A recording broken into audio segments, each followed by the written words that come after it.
The Red Cross responds to nearly 66,000 disasters every year, most of them house fires. Red Cross President and CEO Gail McGovern says you need to develop an evacuation plan and practice it, especially with your children. It takes just 2 minutes for a home to be engulfed in flames. Practice those drills. We all think our kids know what to do. They don't. We need to teach them. We have started a large campaign where we're going into vulnerable communities and helping install smoke alarms. Already 92 lives were saved, and 4 of those lives were saved by a 5-year-old girl who remembered what we taught them during these fire drills, and she got her family out. We also have a slew of free apps that people can download onto their smartphones. It's what to do in every kind of disaster you can imagine, how to prepare and how to recover. To help support all the Red Cross does and to make a financial donation, go to redcross.org. That's redcross.org. See that cute little dog in the pet store window? Chances are it came from a puppy mill. A breeding facility that forces caged, neglected, and often sick dogs to churn out puppy after puppy to be sold for profit. Meanwhile, millions of wonderful, healthy pets end up in animal shelters. This leads to the killing of more than 9,000 by the end of today. But with one simple choice, you can help. Just by deciding to adopt instead of purchase your next pet. Animal shelters are full of amazing pets looking for a home. When you adopt your new best friend, not only are you saving a life, you're taking a stand against puppy mills. When your friends see the smart choice and impact you've made, they adopt their next pet and share with 5 of their friends, who share with 5 more. Before long, thousands get involved. Pet stores stop selling dogs from puppy mills, and even more lives are saved. And with your help, we can save them all. Visit bestfriends.org/puppymills to learn more. It's Thursday night, and you're grabbing drinks with some friends. Started off with a pitcher for the table, which quickly becomes 2. There's pool. And there's the photo booth. All right, everybody squeeze in. Say cheese! Followed naturally by an order of wings. And another. Can we get some extra ranch sauce? Then there's the ceremonial nightcap. So what are we doing this weekend? And lastly, it's back to the car, which, if you're buzzed,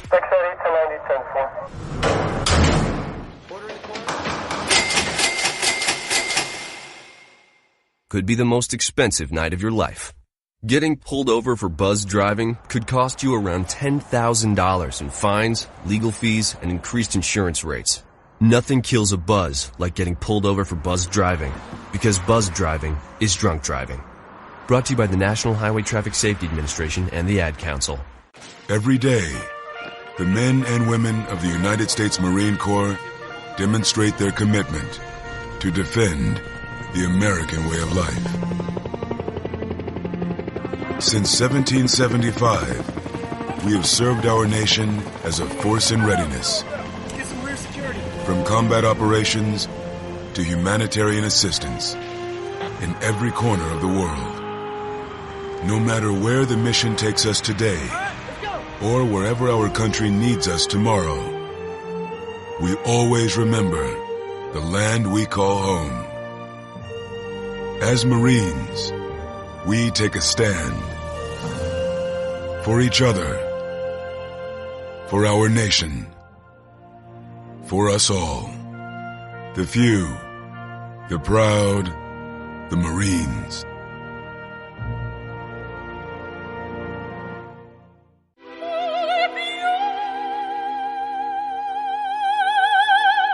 The human voice. It can be sweet as music, powerful as thunder, and so, my fellow Americans, cheerful as laughter. But for millions of people, it can also be a sign of COPD. This serious lung disease can make it so hard to breathe, you often can't catch a breath or finish a sentence, let alone carry a tune. And many who have COPD don't even know it. That's where your voice comes in. If you think you or a loved one have symptoms, talk with a healthcare provider. Early diagnosis can mean better treatments and quality of life. Join us in raising our voices for the millions with COPD who can't. Learn more, breathe better at NIH.gov.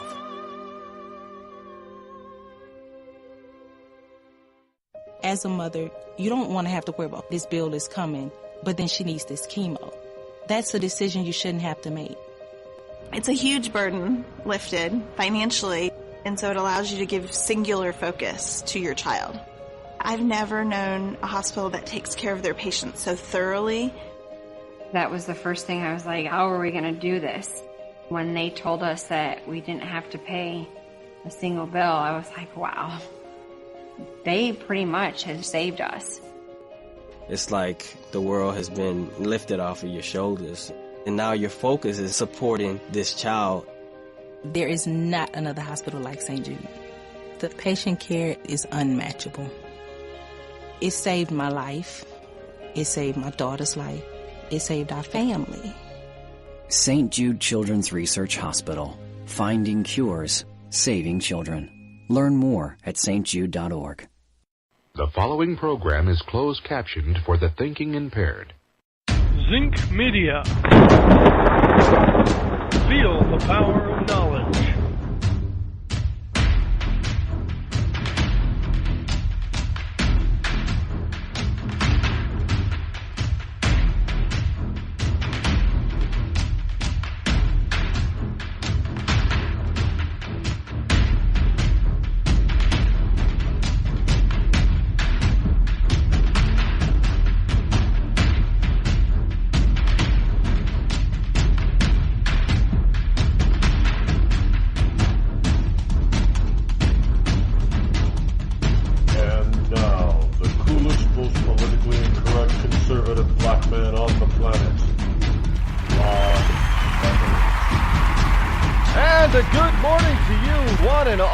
Welcome aboard. It is Wednesday, Hump Day, December number 20 in the year of our Lord 2017, as I broadcast to you live from the bunkerized home studio located somewhere within the great granite state of New Hampshire during this wonderful, not holiday, but Christmas season. Merry Christmas to you one and all. This is the last Hump Day of the year, at least for this program. It's the last live Hump Day. It is also the last Intel Report Day. It's a big one, and still actually working behind the scenes here. You know, let me set this up for you, for all you liberty lovers and ecclesiastics. Now, the past weekend,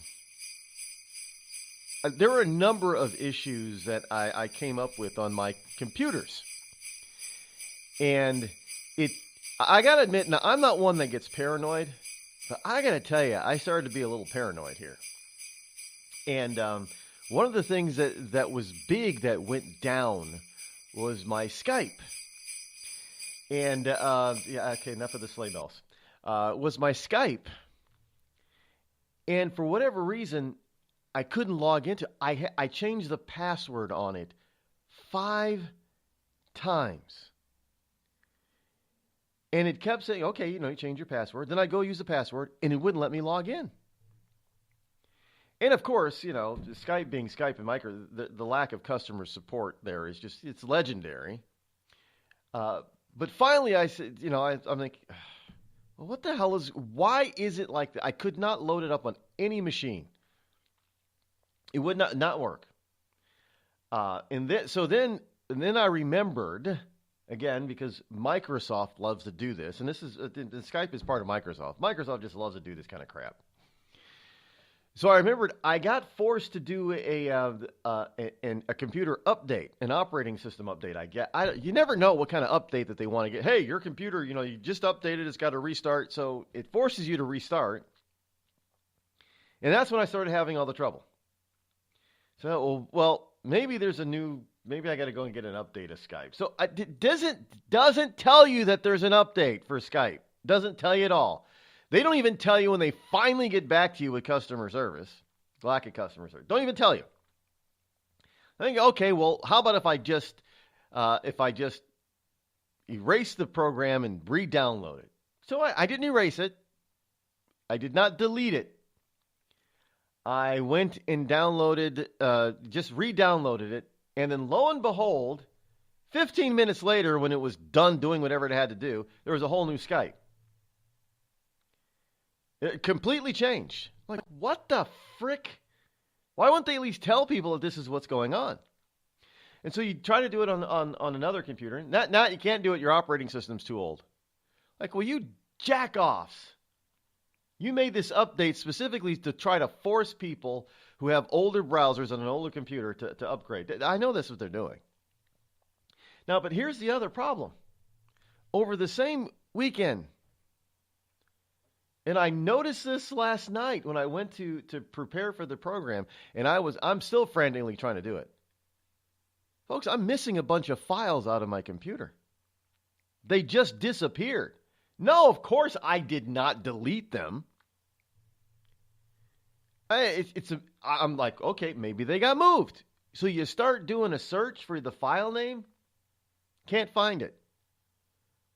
Well, I didn't delete them. Who deleted my file? Now, some of the files are backed up. So I can get them back. Some of them, because they're newer, I haven't backed them. I don't have the automatic backup system. I actually got to go in there and, manually back them up. But I'm missing some files. Where the hell did they go? Did Microsoft in their update just decide I didn't need them? Or did it need some space I didn't know about in the memory, and those files took some of the space, so they decided to get rid of the files? You never know, folks. Because remember when I told you yesterday, it seems like you don't own the crap that you buy. Now, I'm sorry, but I'm not a conspiracy theorist, but I got to tell you, this stuff that's coming up here, and I got some stuff from Facebook, it makes even the most staunch conspiracy theorist people like me start to believe. You start getting paranoid. It's just, this stuff is just amazing. I had Agent 010.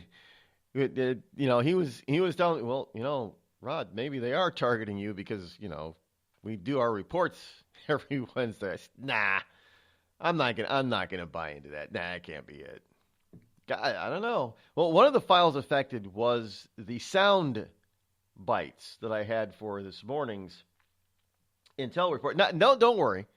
We can still do the updated of the Intel report. There's some stuff that's some new stuff. Actually, I was speaking to the agent yesterday, and there is some new stuff that we've got today for you. Plus, we'll go over, we'll revisit some old stuff. Hopefully, I can refine. Since I'm sitting here trying to find that damn. Do you know how? Do you realize how many? There are hours and hours of, and literally, because of since when we started. And the Intel report is averages now about two full segments, so about an hour long. So there's over 40 hours worth of Intel reports. And think about that for a second. In the first year, we've gone through and we've done more than 40, and all this stuff is going to start appearing on rodeccles.net. All the Intel reports. They will all be separated out and condensed for you, so you don't have to go through the commercials and my BS. So you're going to start seeing that over the holiday week. But so over 40 hours. You know what? And one of the things that Agent 010 is really worried about is his accuracy. He always wants to be correct. And going back and listening to most of that 40 hours, I got to tell you, the man has been 99.9% correct. I think there was one little glitch back in July that didn't come to pass. That was it. One little thing. And it was a minor thing. I mean, it wasn't huge. So I'm not even going to, I just remember that standing out, so I'm not even going to bother to mention because it was a minor thing. So 99.9% accuracy. He's been dead on about, it's taken a while for the truth of it to come out to prove that he's right. But he's been 99.9% accurate. You can't get better than that. I'm sorry, you just can't. Because the guy he knows what he's talking about. He has the sources. He knows how to dig. Look, he used to do this for a living, so of course he has to be right. So yeah, we're gonna get to him next hour, and we'll recap a lot of the stuff that we've gone over in this past year, and make plans for next year as we add probably more than 50 hours of Intel Report audio for y'all to enjoy. But I got to tell you, I'm starting to get a little paranoid about it. Well, maybe it's just all your computers are too. Well, I don't care if my computers are old. I mean, I guess by today's standards, a 2-year-old computer is old because, yes, the newest one is 2 years old now. Why do I have to go and buy a new one every year? It's like the damn cell phones. By the way, I got some news on speaking of cell phones, on Netflix. You're not going to believe this. And, of course, we have had some good... Well, I got to tell you, the whole tax thing... Well, the Senate passed it last night, but there's a snag. Evidently, can I say this on the air? Evidently, somehow, Paul Ryan in the House effed up. They did. They got to revote. I'm not kidding. Some of you are probably thinking, stop making this up, Rod. I am not making it up. Evidently, there was a couple of parts of the bill that didn't go through the proper procedure, and so that now it's got to go back to the House where they have to redo it, to revote. You got to be kidding me. They can't even vote properly. I mean, are you? This is. Now, folks. Again, I'm not a conspiracy theorist. Now they have to do that. They're going to redo the vote today. Now, let me ask you: what happens if enough Republicans decide that they want to change their vote now that the Senate has passed it and said, "Well, I didn't think the Senate was going to pass it." Like they did with Obamacare. Now remember, in this bill is the repeal of the mandate for Obamacare, which means in 2000 and now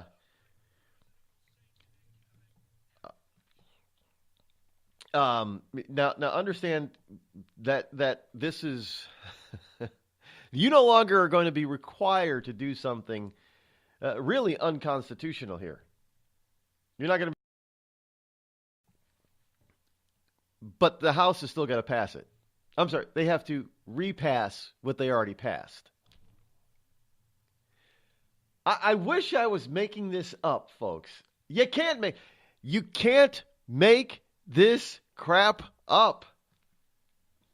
These people I don't. How do you get it wrong? How do you get a vote wrong? You're the Speaker of the House. How do you not pay attention that everything is done properly? That all the I's are dotted and all the T's are crossed? How does this happen? How? I don't know. Other than the swamp really doesn't want to be on the side of we the people. And you might say, well, no, Rod, they just don't like Trump. Well, we the people duly elected Donald Trump. He's our guy. We put him in office. Well, I didn't vote for it. Doesn't matter. I didn't vote for Obama either, but he was still our president for 8 years. Now, if you don't believe in his ideas, then say so. Great. Come up with your own ideas. Promote your own ideas. The problem is the ideas that Donald Trump has been promoting since he got into office and took over the presidency was the same damn thing that many of those they're not Democrats, many of those Republicans say that they were for over the past 8 years. And yet, they block him every time he turns around. So their own personal feelings somehow, and I'm going to use a term, trump ours. These anti-Trumpers, they hate Trump so much that they're willing to set aside their own supposed principles They can't, even when they're about to hand him his first and only major victory, legislative victory of the year, of his first year in office, they can't even get the vote right. They can't even vote properly, evidently. Are you going to buy that they just sort of skipped a procedure? Really? Is our government that hamstrung that you got to go through a certain procedure? Why? How about we just do what Robert's Rules of Order just basically says? Hey, we got a motion to vote on this. Anybody second it? I second. Great, let's vote. You've all heard the debates, the pros and cons. We all know where we stand now. Personally, we know where we stand. How about we vote? No. We can't vote. We have to send this through this committee for it to come out on the other side of that committee to be properly done. Are you kidding me? Just freaking vote already. Where are all these stupid rules? These rules are to keep, to keep it civilized. There's nothing civilized about governance. Has anybody ever watched? I know I gotta go take a break here. Has anybody ever watched British parliamentary live? The British Parliament live? Yeah. Now, what about the British? We always think of the British as being overly civilized, very stuffy, and just so prim and proper all the time, right? That's the Brits. Have you ever watched British Parliament live? They have that. You can watch it. It is the most uncivilized politics you have ever seen. You think that we can be uncivilized sometimes? Oh my goodness. So even if the so-called over-civilized can be completely and totally and utterly uncivilized when it comes to politics, what the hell do we think we're doing? Politics is not civil. It's not. Get over it already. Stop with all the freaking rules. Just do your jobs. You're listening to me, your lovable host, Rod, here on the Rod Eccles Show.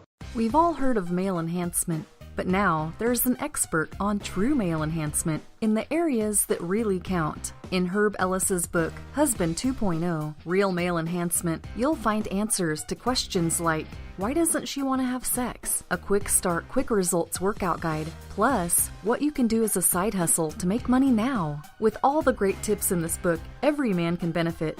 Get the book, Husband 2.0 Real Male Enhancement, on Amazon.com.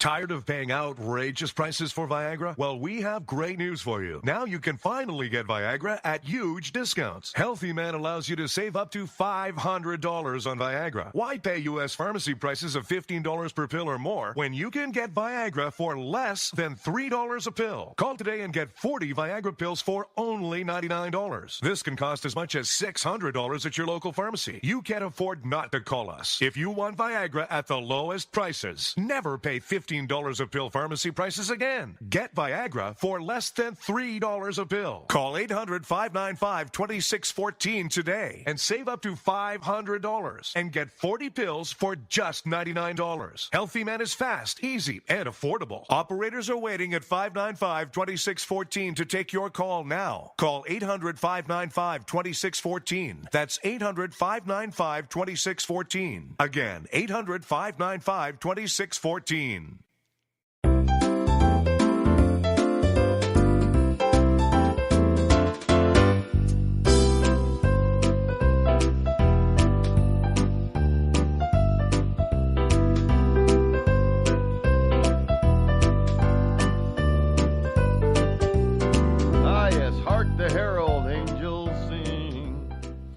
Now, here is this next Christmas song is one of my favorites, and this is a cover done by a young man by the name of Trevor Olsen, Olsen. And you can't get more Nordic than that. But he's an American. But Olsen is how you spell his last. Trevor. Well, and they sent along a picture of him, and I got to tell you, he's a straight up pale blonde. I mean, you can't get more white than this kid. You really, I'm just pointing out, if you ever, when you look at, some people are going to think, well, there's something wrong. No, there's nothing wrong. He's just a blonde's blonde. There have been blonde people like this. They're not sick. They don't have, they don't have any sort of diseases or birth defects. They're just blonde, overly blonde. And I know it doesn't make any difference. I don't even know why I'm bringing it up. Just that. I don't normally get pictures sent to me when somebody sends a song. So I just, since they sent the picture, I thought that they wanted me to comment on who he was. I've never heard of him before, never seen him before, but I guess he's pretty big in the alternate genre, as it were. But talented young individual, plays his own instruments, and Trevor Olsen, Olsen. Check him out. Here's one of my favorite Christmas songs, simply because of the lyrics alone, not just the melody. Makes you really think. Mary, did you know? Mary, did you know that your baby boy would one day walk on water? Mary, did you know that your baby boy save our sons and daughters? Did you know that your baby boy would one day make you new? This child that you delivered will soon deliver you. Mary, did you know that your baby boy give sight to a blind man? Mary, did you know that your baby boy would calm the storm with his hand? Did you know that your baby boy has walked where angels trod? When you kiss your little baby, you kiss the face of God. Mary, did you know?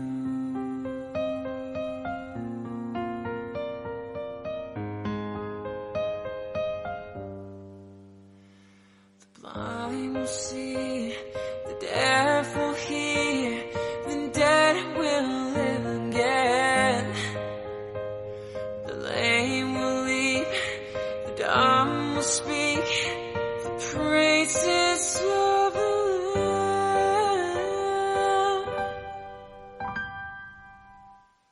Mary, did you know that your baby boy is Lord of all creation? Mary, did you know that your baby boy would one day rule the nations?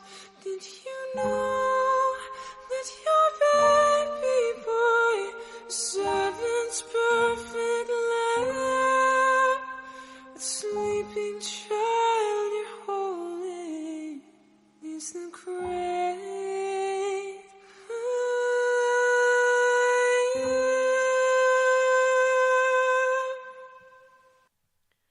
Trevor Olsen with Mary, Did You Know? Now, folks, I mention this every single year.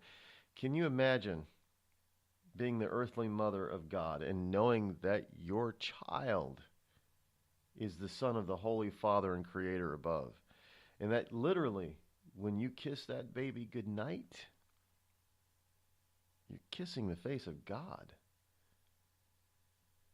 Now, whether or not you believe in Christianity and Jesus or God himself, the whole point is that there are millions of people on this planet that do. And very few of us ever really consider what it would be like to be the parent. I don't know how you can be the parent, but being the parent, being the earthly parent of God. Can you imagine being Joseph, Mary's husband, and how he had to deal with the son that wasn't his son? This is a time of season that we all need to reflect upon that, because it's very important, really important. We have no idea how important. You're listening to The Rod Eccles Show. Let truth be told. On the battlefield, there's a saying America's military men and women live by. Never leave a fallen warrior behind. Ever. Off the battlefield, Wounded Warrior Project operates with the same goal. We leave no warrior behind. Wounded Warrior Project is a non-profit organization created to help our men and women returning home with the scars of war. Whether those scars are physical or mental, we're here to make sure that they heal. And whether it's helping those with post-traumatic stress disorder live a normal life again, or giving much-needed support to injured warriors in veterans' hospitals. Because no one deserves our help more than the men and women who risk their lives to keep us safe. Wounded Warrior Project. We never leave a fallen warrior behind. Ever. Learn more about what we do at woundedwarriorproject.org. Think fast. In the short time it takes to listen to this message, a small flame can turn into a big fire. Several minutes more, and thick, poisonous smoke may have filled your lungs and reduced your ability to respond. Give it 5, and your entire home may be filled with flames. Keep breathing. We've got you. Don't let your world go up in smoke. Have working smoke alarms and practice an escape plan for you and your loved ones. Learn more at usfa.fema.gov, because fire is everyone's fight. Have you mixed your pain meds, your sleep meds, your allergy meds? Call the Poison Helpline. Has your child eaten a tube of toothpaste, a chip of paint, a wild mushroom? Call the Poison Helpline. Have you been bitten by a spider, a snake, an insect? Call the Poison Helpline. Poisonings can happen at the home, on the job, or in the great outdoors. Call the Poison Helpline first for fast, free advice from medical professionals. Call 1-800-222-1222 anytime, anywhere. 1-800-222-1222. Save the number, save a life. Brought to you by the U.S. Department of Health and Human Services. Hi, I'm Hilary Duff. As a mom, I'm proud to support the March of Dimes in helping more women have full-term pregnancies and healthy babies. That's why I walk in March for Babies. The money we raise funds research and local programs that help babies overcome the challenges of premature birth and birth defects. Sign up today at marchforbabies.org. Together, we can help make healthier babies possible for thousands of families. It's pretty amazing when you consider that 7 years ago, we didn't have the treatments we have now. We cure 80% of children with cancer. Go back 50 years, we were curing 20 to 30%. This is the miracle story of modern medicine.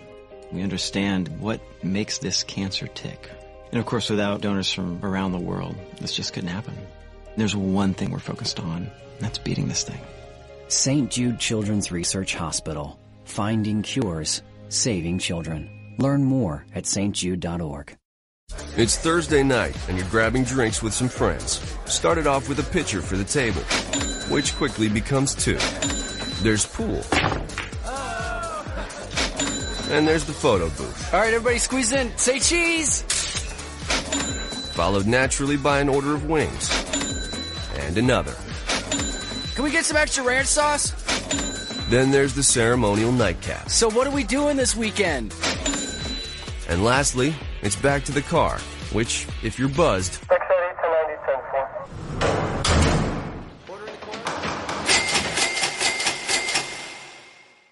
could be the most expensive night of your life.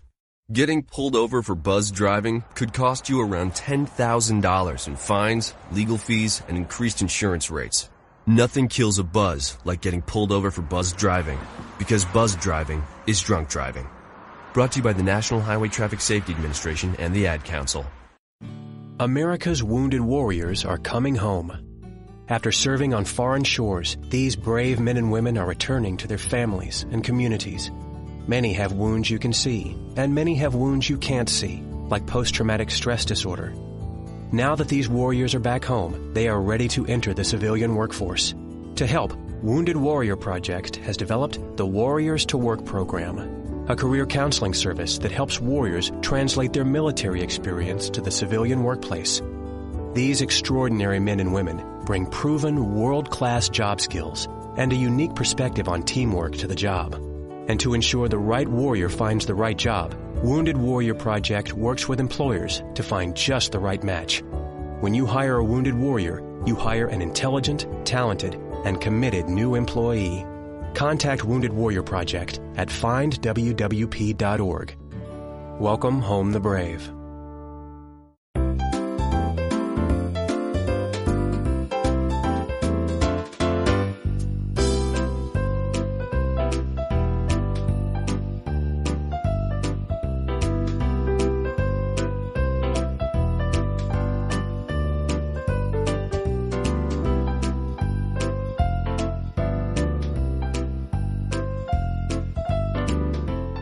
Welcome back. Hey, this whole procedure crapola on the, well, here's a deal from the Hill.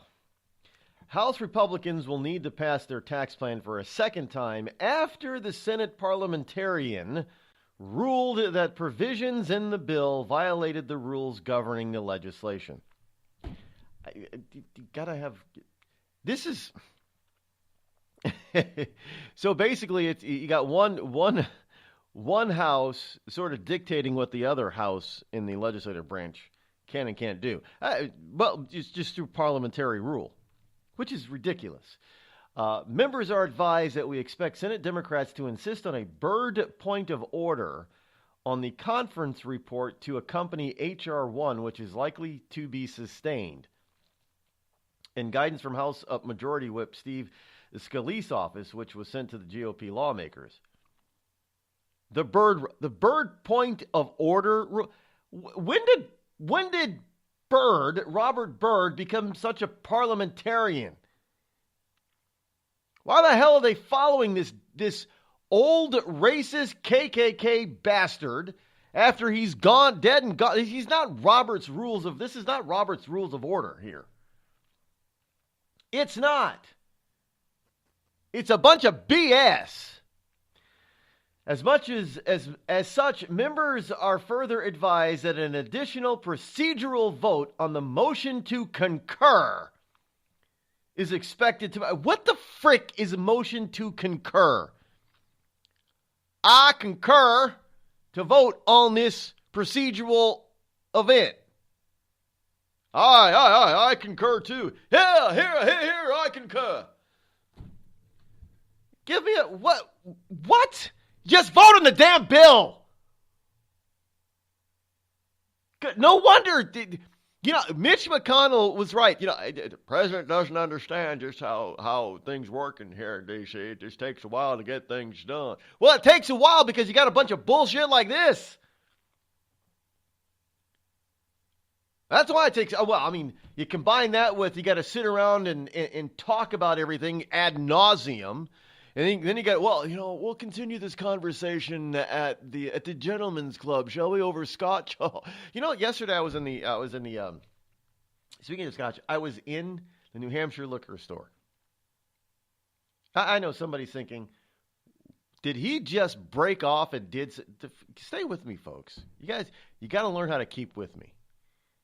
Yeah, this has everything to do with what I'm already talking about. And if you paid attention and listened to this program for any length of time, you know that is true. If you are new, just hang on.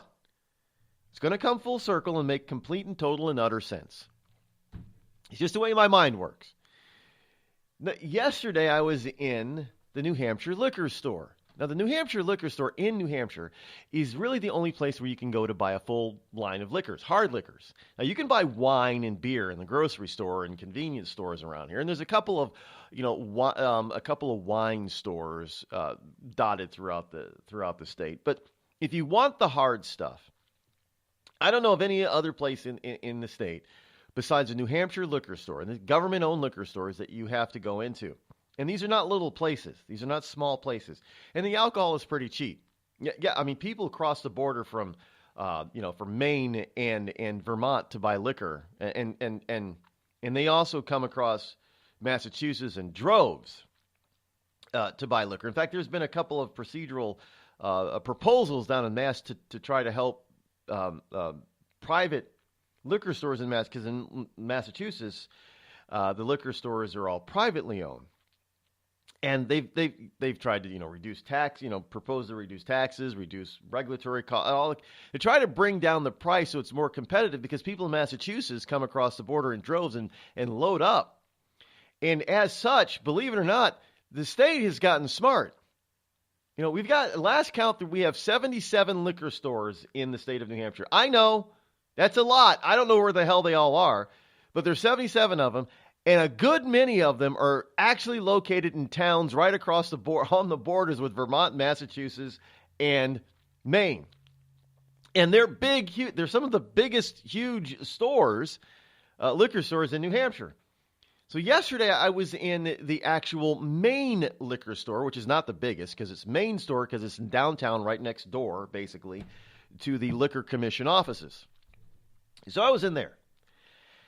And I happened to, I was buying some alcohol, obviously. And I happened to look over at this cabinet, this locked cabinet, glass cabinet, with alcohol in it, right next to the cash register. And I'm perusing it. I was, well, that's some pretty expensive stuff. So I get up there, and one at the top catches my eye. And I go over to the cashier, and I look at her and says, does anybody actually ever buy that? And she looked at me and says, you know what? I've been in this store for 3 years and have never seen anybody buy that. But, she said, some of our other stores on the Mass border and off the highway sell a number of them annually. Now, you're probably thinking, what the hell are they selling? Well, a big bottle of Hennessy. It's a pretty big bottle. It's not huge. It's a big bottle.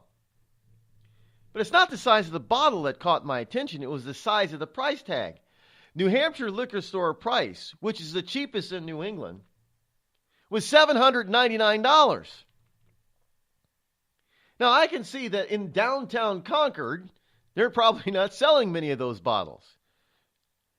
But I got to tell you, where we have the liquor stores on the border with Massachusetts, which is easy. Folks, if you've never been to New Hampshire, you will get a surprise that you've never seen in your entire life. They have put liquor stores at highway rest stops, nearer on the border with Massachusetts. I am not kidding you. Now, some people say, well, New Hampshire is one of the drunkest states in the country. In fact, we consume more beer per person or per capita than any other state in the union. Well, they don't sell beer at the liquor store, believe it or not. You can't get beer at the liquor store. They don't sell beer. It's only the hard stuff and wine. It's the spirits. That's it. And they don't sell any, if you need, tonic and stuff to go on. No, they don't sell that either. All they sell is the spirit itself. And they don't sell beer. And they don't sell wine coolers. They sell wine, expensive wine too, some of it, from all over the world. But they have 800. I have never seen that. I've never paid attention to see it before. I've never seen an $800 bottle of Hennessy. And even though that the downtown store, she says she's never seen them sell it there, she says they've actually sold out of that. Now, who's buying $800 worth of alcohol in one bottle? I mean, I see people, they cart 2 and 3 boxes of spirits out of the store during holiday season, and it doesn't come to $800. Who the hell is spending $800 on? Well, I'll tell you who's spending $800. All the well-heeled a-holes that are governmentally connected.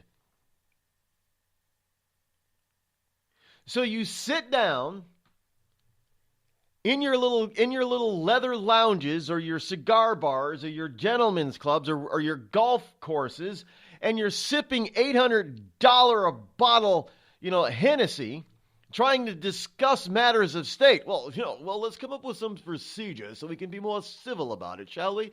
We know we don't agree. Once we get in the State House, we don't agree on anything politically, but we can agree that we don't like Trump. Huh? So we got to make sure that all these procedures are followed so properly. It's beyond me. So here you have a bunch of, and they all claim. Did you know? Did you hear the Democrats? You heard the Democrats about how this tax bill was going to. It was going to be a tax cut, even upon after passing. It's a tax cut for the rich. Tax cut for the rich. And you're going to end up paying more. Now, even though doing the numbers, my taxes are going to go down.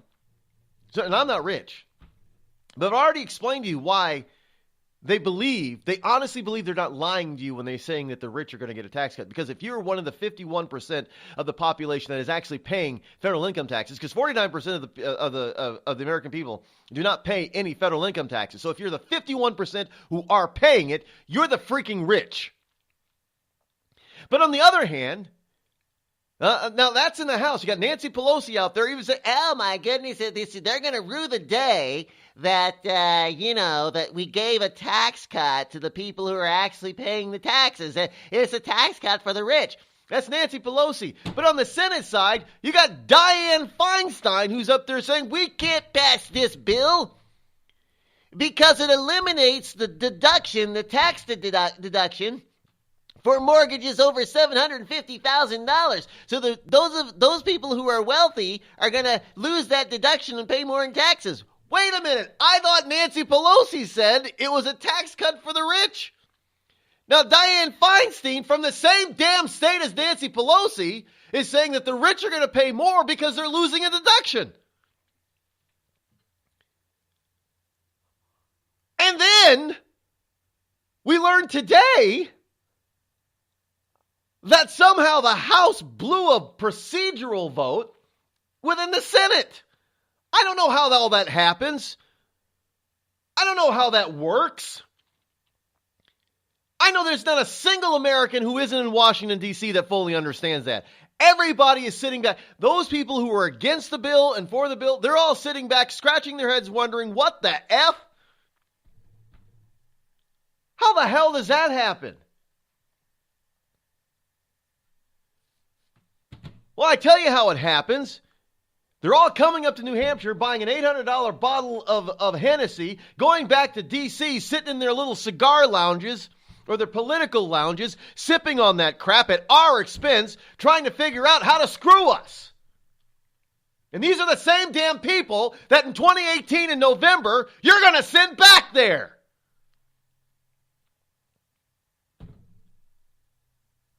And then you're going to complain, well, nothing's getting done. And then our wonderful president that a lot of people have voted for, he's going to be appealed. Well, these guys, I want them to pass this and they need to pass that. And they're going to drag their heels.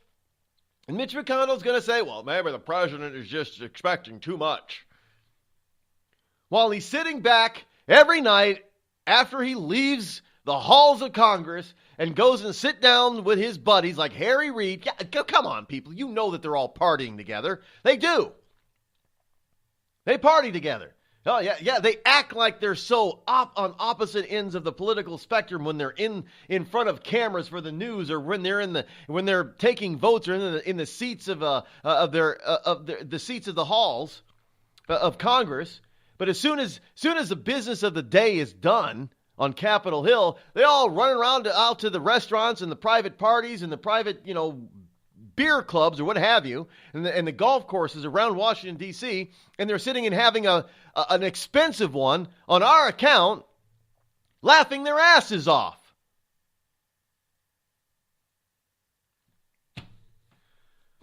I'm just saying.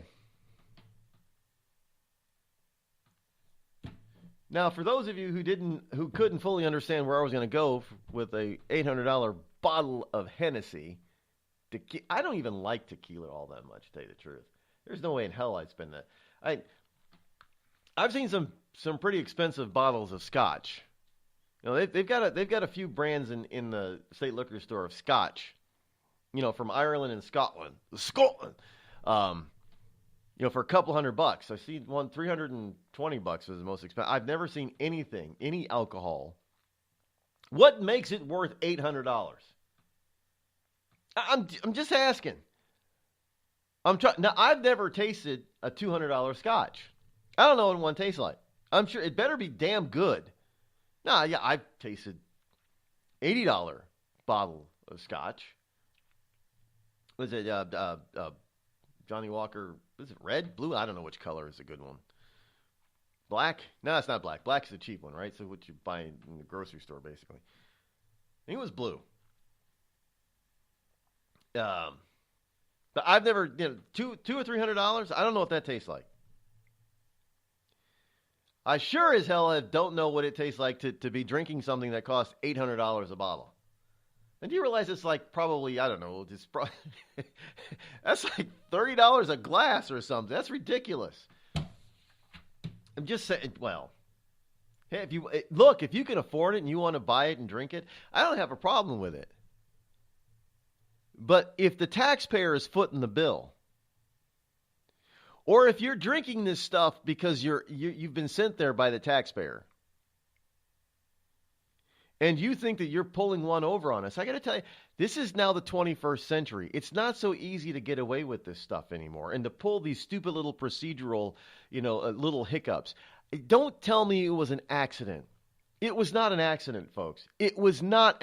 I guarantee you this so-called Robert Byrd order to concur procedural, mishap was done on purpose. Trust me. Don't doubt me. Hello, America. It's me, your history. I remember a time when we thumbed our nose in a king's face, sent him packing.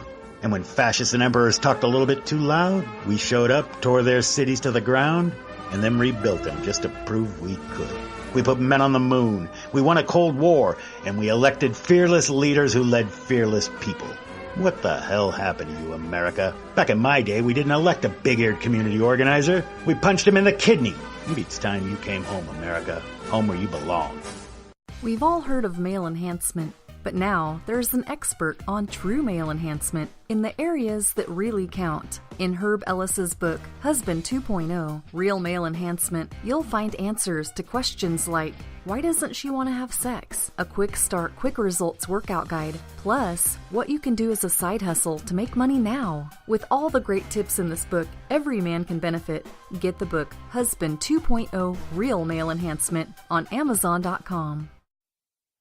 Tired of paying outrageous prices for Viagra? Well, we have great news for you. Now you can finally get Viagra at huge discounts. Healthy Man allows you to save up to $500 on Viagra. Why pay U.S. pharmacy prices of $15 per pill or more when you can get Viagra for less than $3 a pill? Call today and get 40 Viagra pills for only $99. This can cost as much as $600 at your local pharmacy. You can't afford not to call us. If you want Viagra at the lowest prices, never pay $15 a pill pharmacy prices again. Get Viagra for less than $3 a pill. Call 800-595-2614 today and save up to $500 and get 40 pills for just $99. Healthy Man is fast, easy, and affordable. Operators are waiting at 595-2614 to take your call now. Call 800-595-2614. That's 800-595-2614. Again, 800-595-2614.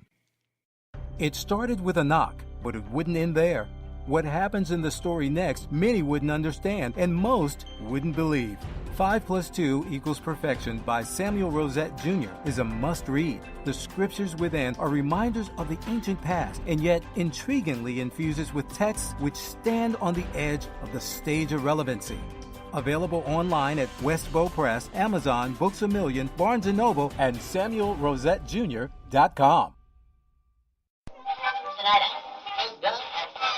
This is Free America broadcasting on the Rod Eccles Show with a message to all patriots trapped behind the lines in California, New York, Boston, and Chicago.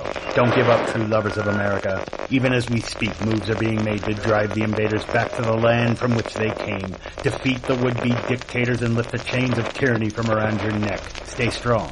Stay brave. You're not forgotten, and you're not alone. Until next time, patriots, this is Free America signing out.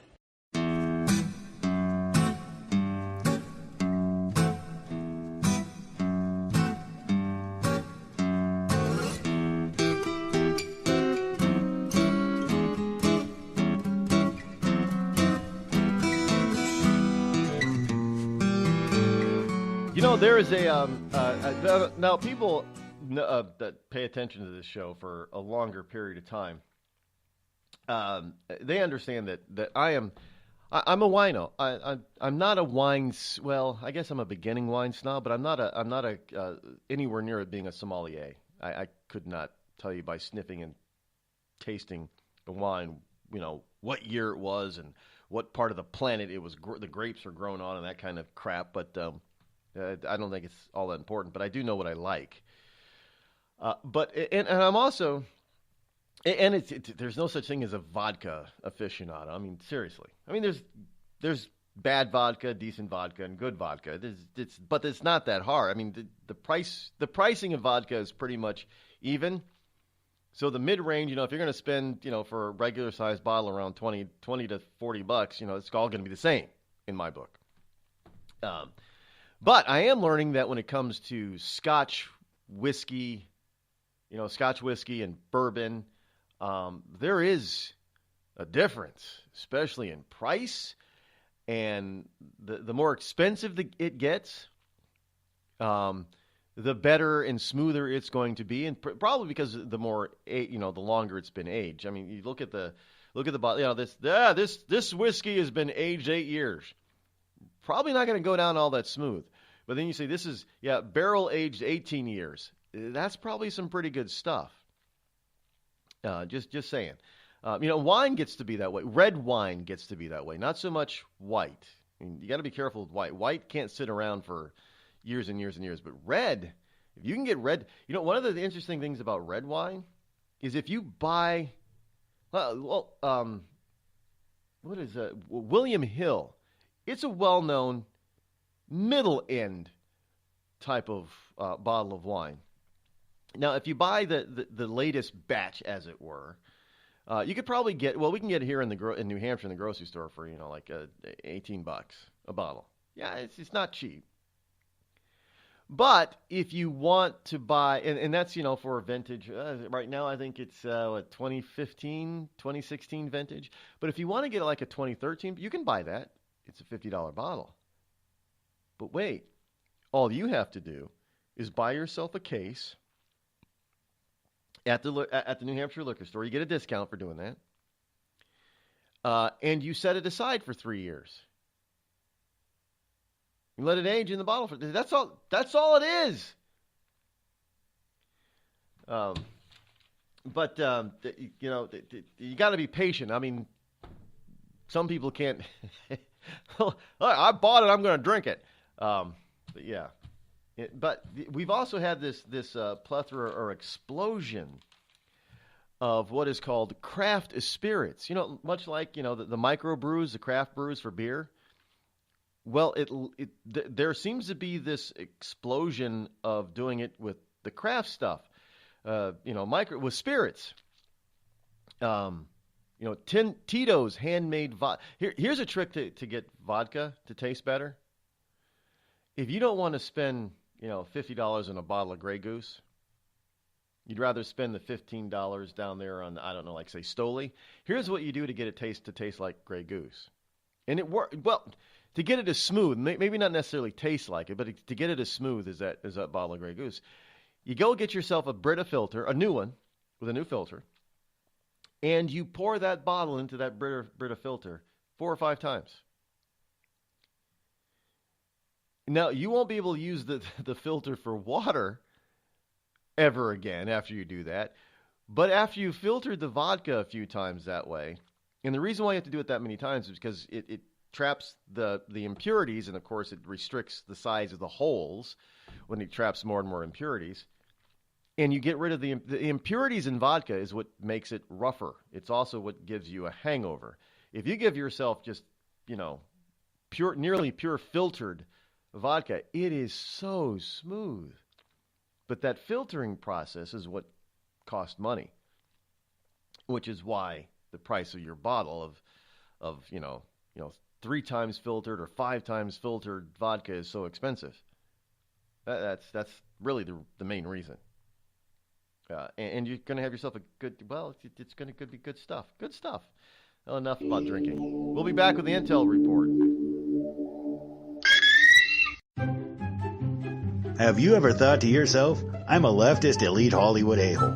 If so, good news. The Rod Eccles Hollywood Community College is now open, featuring such courses as unemployment is not paid vacation. No, Americans don't want to spend $19 for an order of french fries, and the ever popular shut the hell up.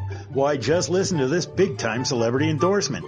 I'm not Rosie O'Donnell, and I think this school's offensive, sexist, and racist. And I think you're a giant a-hole who needs to shut the hell up. Hey, we teach a course in that. The Rod Eccles Hollywood Community College, where being an a-hole is not a guarantee you'll be an A student.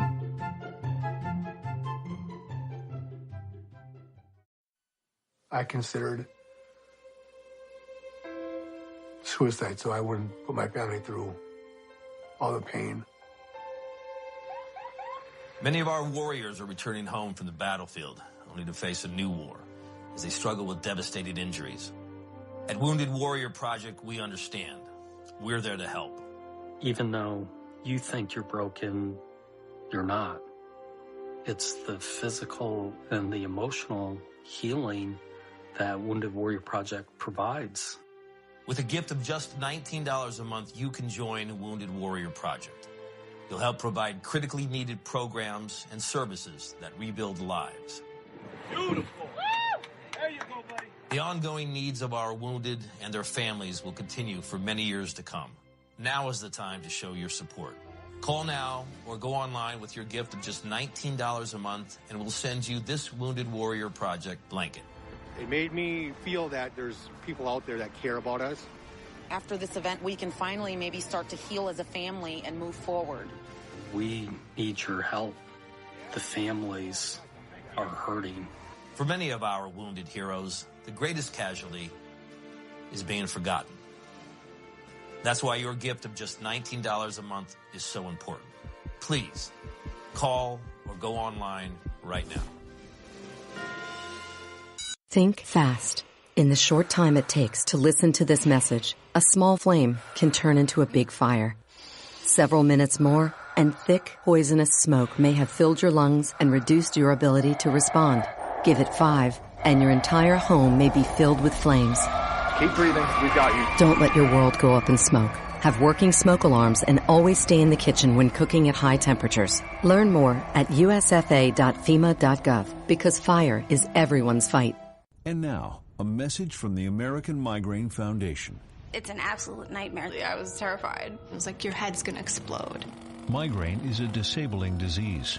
Just all of a sudden couldn't see. Migraine has ruined my life. Absolutely terrifying. There's pain that does not stop. It's a throbbing, pulsing, banging, hammering feeling in your head. 36 million Americans suffer. I started getting migraines around 5 years old. Just takes over everything. I feel trapped by migraine. It hurts like my head's gonna fall off. And the whole world around you stops. My world has gotten small. You feel like the world's closing in on you. There's nothing you can do. I had spent a year housebound. It's like you're trapped in your head.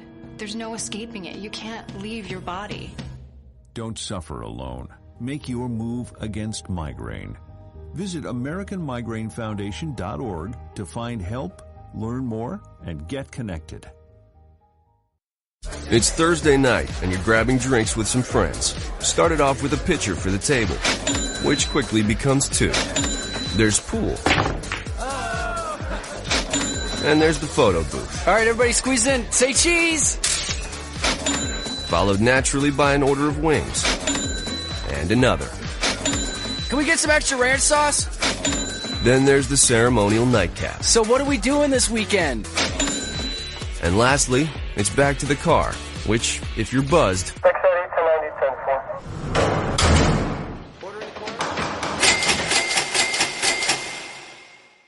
could be the most expensive night of your life.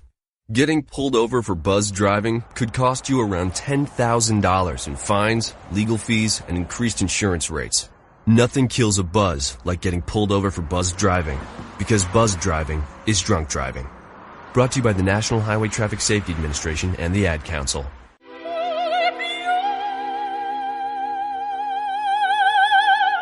The human voice. It can be sweet as music, powerful as thunder. And so, my fellow Americans, cheerful as laughter. But for millions of people, it can also be a sign of COPD. This serious lung disease can make it so hard to breathe, you often can't catch a breath or finish a sentence, let alone carry a tune. And many who have COPD don't even know it. That's where your voice comes in. If you think you or a loved one have symptoms, talk with a healthcare provider. Early diagnosis can mean better treatments and quality of life. Join us in raising our voices for the millions with COPD who can't. Learn more, breathe better at NIH.gov.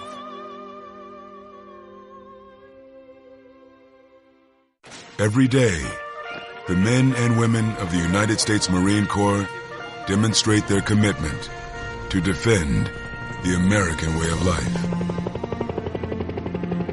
Since 1775, we have served our nation as a force in readiness. From combat operations to humanitarian assistance in every corner of the world. No matter where the mission takes us today, or wherever our country needs us tomorrow, we always remember the land we call home. As Marines, we take a stand for each other, for our nation, for us all.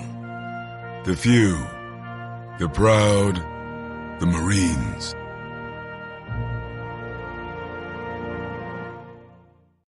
Zinc Media. Feel the power of knowledge.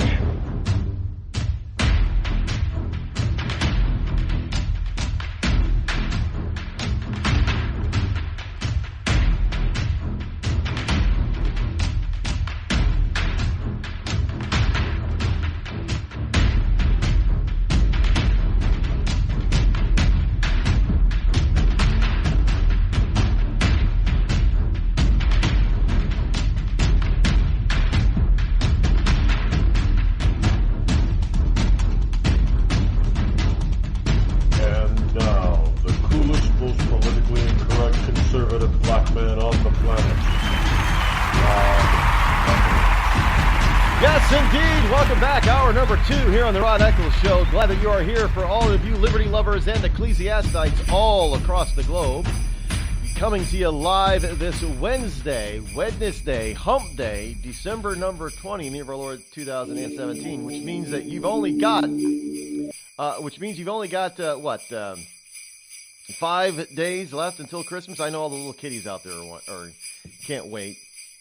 And I'm not talking about, when I say little kiddies, I don't mean people that are, the short people with short legs that are under the age of 18. Not those little kiddies. There are bunches of other little kiddies out there that just can't seem to wait for the holiday to get here. I can't blame them. People are allowed to be excited, but we're really excited for the wrong reasons. But okay. And we don't, sometimes the sleigh bells can get annoying. We don't actually, I don't think enough of us really actually pay attention to it. But I had some stuff here in the paper pile. There's colleges out there. Did you know that Christmas packages, folks, it is way out of hand. That Christmas packaging can be racist. Yeah. In fact, so that there is a, where is the hell is this college, man? There's a college out there that is strongly suggesting that when you give a gift, you don't wrap it because wrapping is racist. And it doesn't stop there. No, it doesn't stop. Again, this is stuff you just can't make up. Excuse me, swallowing my coffee the wrong way. There is a neighborhood out there in and this is from AJC.com that I picked this one up. Palm Springs, California is a neighborhood. Yes. There is a golf course in golf course in Palm Springs. Well, there's a golf course in Palm Springs that has trees that separate the golf course from a black neighborhood. And now they will come down because the California chapter of the NAACP it says that and activists, so-called activists in Palm Springs, say that the trees separating the golf course from the neighborhood are racist. The golf course only put up the yeah, now trees are racist. Yeah, we've already heard that the national anthem is racist and needs to be replaced. But now Christmas packaging and golf course trees are also... Folks, I'm not making this up. I just can't make this up. So all that is racist too. You know what's going to come next? And don't doubt me on this. The next thing that's going to be considered to be racist is the intel report. Yes, Agent 0010 is going to, because he's telling the truth, he's actually going to be considered to be racist about this stuff. So let's bring on the newly designated racist Agent 0010 and see how he's doing this Christmas season. Good morning, Agent. How are you? I am blessed and highly favored. Now, I'm sure that you are. This.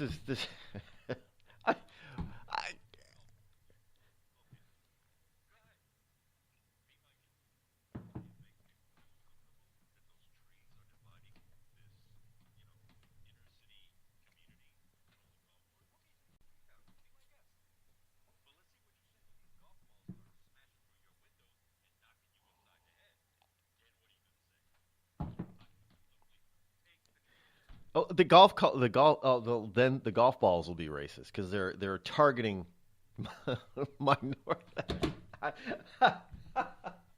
Yeah, they're white golf. I'm surprised that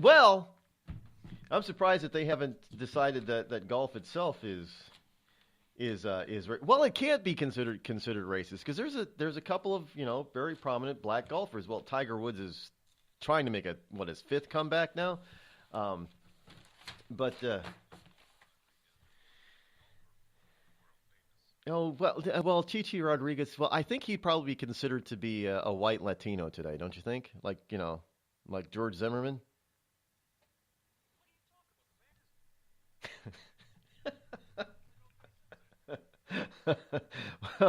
I'm just saying, because remember when George Zimmerman was trying to prove that he wasn't a racist, that members of his own family were, some very, I think were they Brazilian? Or Peruvian, very dark-skinned Latinos, and he was part that as well. But yeah. So, but he was a white Latino, and as such, he was he was racist. I'm sorry, all this racism stuff just cracks me up.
Yeah, well, yeah, he didn't follow. Oh, Jesus. Hold on, Agent. Now we got some other technical difficulties here. Yeah, it seems like for some reason you're not coming through on my feed. And I just had it the other day where I just did a test on it. What the hell's going on here? No, I don't think it's anything that you said. But you know what? We will, as I'm working on this. Actually, what we'll do here while I try to get this repaired. Don't go anywhere, because we're going to get you into this. I am going to play the next Christmas song. And this is going to be Michael Doolan's version of Deck the Halls. So give a listen while I try to work on this issue with connecting with Spreaker and Skype, which should have already automatically been connected.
Hello, can you still hear me?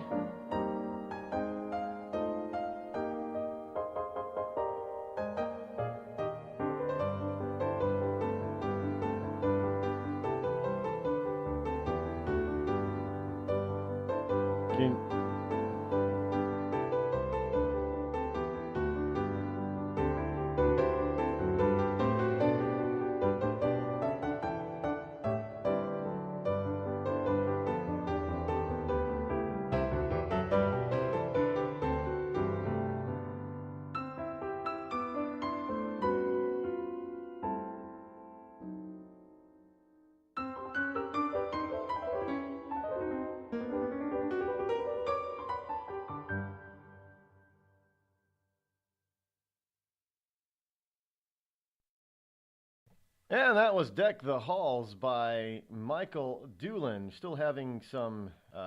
Can you hear me now, Agent? Yeah. Well, let's see if... Well, that's coming in nice and loud. Let's see. Well, we can get that. That comes across. I don't get why the rest of him is not coming in at all. This is ridiculous. I'm so beside myself with this stuff. And when they force you to do all this stuff, and then they change all your so let's try it. Well, there he is again.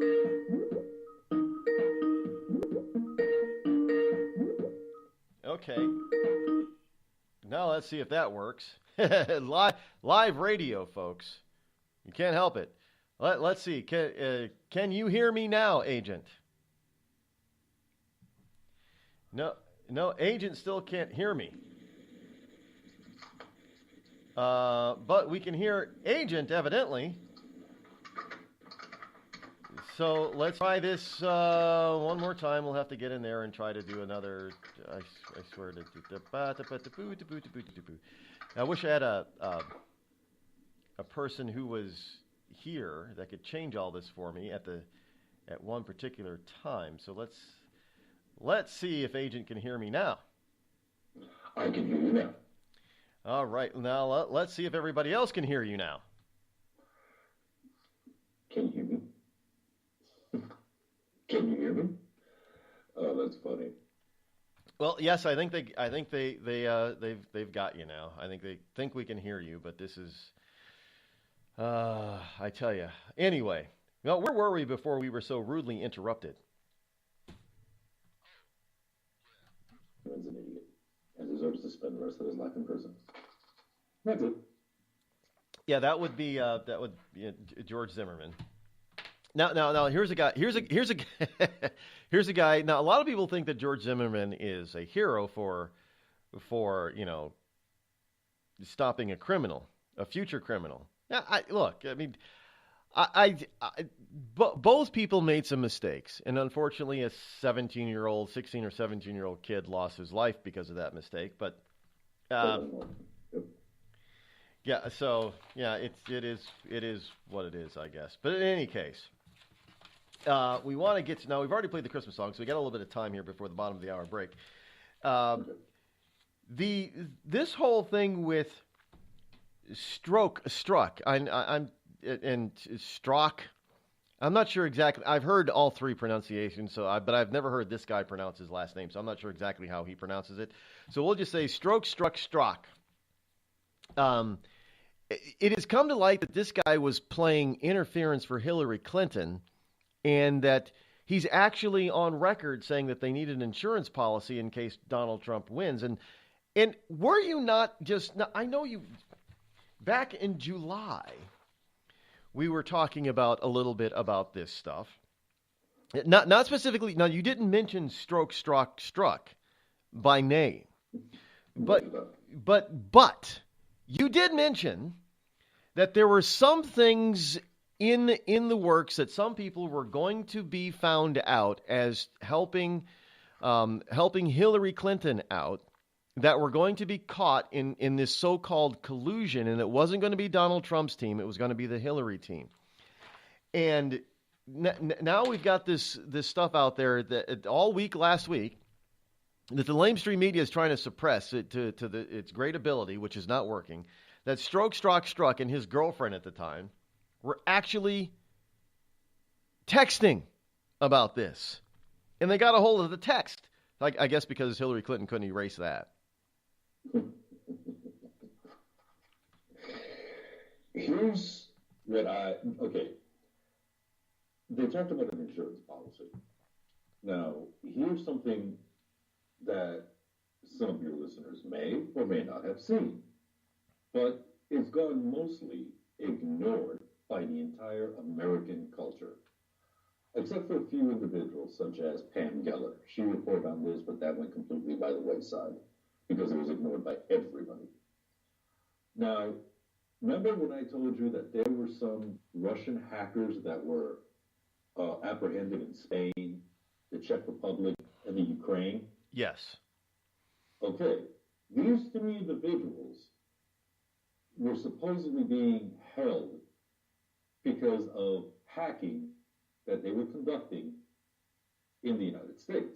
And then last week, I talked about an individual by the name of Nigeli Nunez. Now, this young man was approached by the FBI. He was approached and he was asked to flip on the Podesta emails. Well, guess what? I was wrong.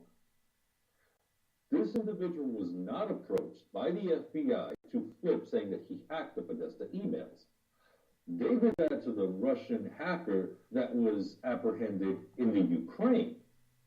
Nigeli Nunez, he was questioned, and they tried to convince him to say Clinton emails, Hillary's emails herself. And they offered him the car, the apartment, the citizenship, the money, and no prosecution. He said, hell no. The one in the Ukraine, he was coerced into admitting that he hacked Podesta's emails. How did they do that? They said, you're a hacker. So it doesn't matter where you go, anywhere in the world, without protection, you're going to get killed. And he said, well, what do you want from me? Well, did you hack Podesta's emails? No. Are you a hacker? Yes. Have you heard of Podesta? No. You've never heard of John Podesta, the man that ran Hillary Clinton's campaign? Yes, I've heard of him. His name is Podesta. Oh, okay, thank you. Now, you've heard of Podesta? Yes. Did you hack Podesta's emails? Oh, I don't know, maybe. I hack into people's stuff all the time and I don't get their names. Oh, so you did. That's not an admission of guilt. That's coercion. So this whole thing, and here's the part that worries me the most. It has been, it's confirmed that Peter Strzok, whatever his name is, he is the head of the FBI's counterintelligence. When you go after hackers, you use one of two organizations.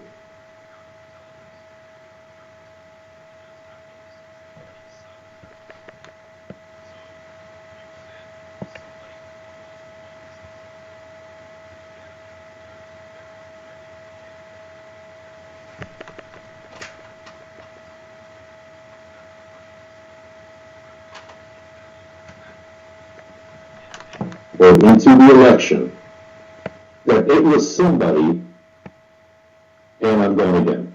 No, I think you're back. As I'm listening to you, I'm trying to fix this whole, tweak this whole sound because we're doing it in a you're on the air in a convoluted sort of way. So yeah, you're back. So I'm just going to leave it alone. As long as people can hear you now, we're just going to leave it at that, and I'll fix this later. I mean, this whole thing. You think Strzok has gotten into my computer? Two. Ever since we started the Intel report, your computer's a big one, bananas. I'm telling you, I'm serious. I mean, you know me. I'm not a conspiracy theorist type of guy, and I'm not paranoid. But you're starting to make me paranoid, dude. Dude, I'm the type of person that if 1 plus 1 still equals 2. And so I'm sorry, this is adding up to 2. Slowly but surely, it's starting to add up to 2. But as I was saying, so here's the insurance policy. What if the insurance policy is forcing these Russian hackers to admit that they hacked into the emails? Now, let's say, hypothetically, Strzok didn't go and speak with them.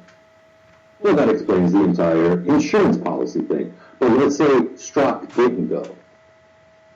This makes it even worse, because that means that somebody else within the FBI went and spoke with these hackers and tried to force them to accept the blame for hacking into Podesta, Clinton, and the DNC's emails. Somebody else within the FBI is embedded against the President of the United States, or working against the President of the United States. So it's not just Strzok that's involved. I'm hoping it's just him, because the alternative is even worse, which means there's more than just Strzok and his girlfriend and McCabe. That means that there's more in there within the FBI that are willing to work against the President of the United States. Why aren't we getting, with all this that keeps coming out, I mean, we had not Whitewater, but the Uranium One thing, and now we have this definite information, we have this definite proof that Strzok was involved in some sort of collusion against Trump. Why aren't we getting another special prosecutor? I mean, because there are people. Well, we come back. I try to illuminate us on a little bit of what's going on with Mueller, because some people are trying to implicate Mueller is not innocent in all this stuff. He's not innocent. This guy is he's as guilty as anybody else down there in the swamp against Trump. But we get back, we're going to try to unfold some of that, as well as talk about some of your other predictions or reports from the past summer that you've turned out to be absolutely correct. We'll be back, folks. Don't go anywhere. You're listening to the Rod Eccles Show, the coolest, most politically incorrect, conservative black man on the planet. Tired of paying outrageous prices for Viagra? Well, we have great news for you. Now you can finally get Viagra at huge discounts. Healthy Man allows you to save up to $500 on Viagra. Why pay U.S. pharmacy prices of $15 per pill or more when you can get Viagra for less than $3 a pill? Call today and get 40 Viagra pills for only $99. This can cost as much as $600 at your local pharmacy. You can't afford not to call us. If you want Viagra at the lowest prices, never pay $15 a pill pharmacy prices again. Get Viagra for less than $3 a pill. Call 800-595-2614 today and save up to $500 and get 40 pills for just $99. Healthy Man is fast, easy, and affordable. Operators are waiting at 595-2614 to take your call now. Call 800-595-2614. That's 800-595-2614. Again, 800-595-2614. We've all heard of male enhancement, but now there's an expert on true male enhancement in the areas that really count. In Herb Ellis's book, Husband 2.0, Real Male Enhancement, you'll find answers to questions like, why doesn't she want to have sex? A quick start, quick results workout guide, plus what you can do as a side hustle to make money now. With all the great tips in this book, every man can benefit. Get the book, Husband 2.0, Real Male Enhancement, on Amazon.com. It started with a knock, but it wouldn't end there. What happens in the story next, many wouldn't understand, and most wouldn't believe.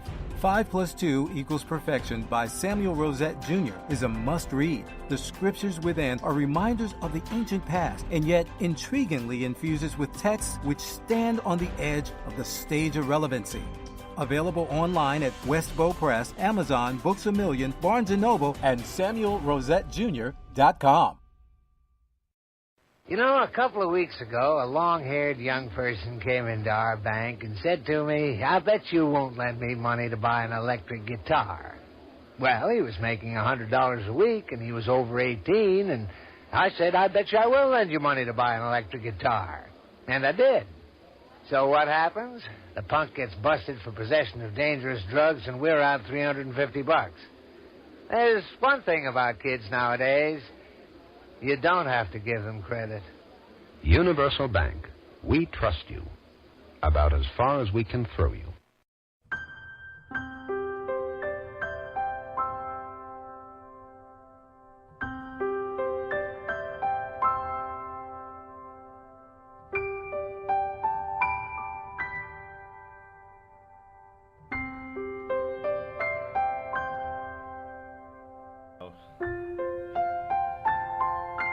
Silent night, holy night. See, I could be an opera singer. No, you don't think so? You don't think I could be an opera singer? I like to think I could be an opera singer. No, actually, I don't. I don't. I do not like. I know I'm gonna. Some people are gonna say that I'm uncultured, but I cannot stand opera. Now, in my cultural defense, I happen to love the ballet. I love watching a very good ballet. Ballet is beautiful. Opera, I don't care what language they're singing the opera in. It could be Italian, it could be French, it could be English, it could be Chinese. I don't care. Opera is terrible in my book. Have you ever heard Chinese? They don't call it opera, but there's a specific style of it. But we know it as Chinese opera. I have no idea how the hell the Chinese think that sounds good. But okay, it's their culture. They're allowed to have whatever they think it sounds good. They're allowed to do that, I suppose. But I just never. I love Asian culture, but one thing I don't like about Asian culture is that Chinese opera crap. I mean, it literally hurts my ears. I'm just saying. Anyway, back to Agent 0010, and we're talking about. Are you still there? Yeah, I'm there. Oh, okay. Yeah, gotcha. Now we're still talking about this whole notion about Strzok being in the tank for Clinton. Now we know that Mueller is in the tank. Now let's see if we can sort of tie all this together. Now, we had Comey. Former FBI Director Comey actually was exonerating Clinton before he even really did the full investigation or even interviewed Clinton. He was exonerating her.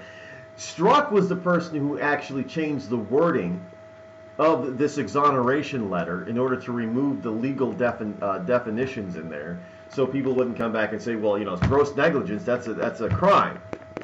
And I forget the word that he used, but he changed the gross negligence into something that was more benign and not illegal sounding. And technically, the word that he used isn't really illegal, but it means what I just said, which is illegal. But that's what he's done. And then now make no mistake about it, Trump knew about this stuff, which was part of the reason why he fired Comey. And then Comey decided, well, geez, there should be a special investigator, a special counsel, and I think you should use Mueller. Why should we use Mueller, and why did they even come up with taking Comey, the outgoing director's, fired director, disgraced director's recommendation, and use somebody that everybody in Washington, D.C. knew was a Clinton hack from back in the Bill Clinton days? And now, and even though we get information that comes out that condemns Mueller, nobody wants to get on top of that and say, well, maybe Mueller needs to be investigated. But do you think now that this stuff with Strzok comes out, maybe eyes will turn on Mueller?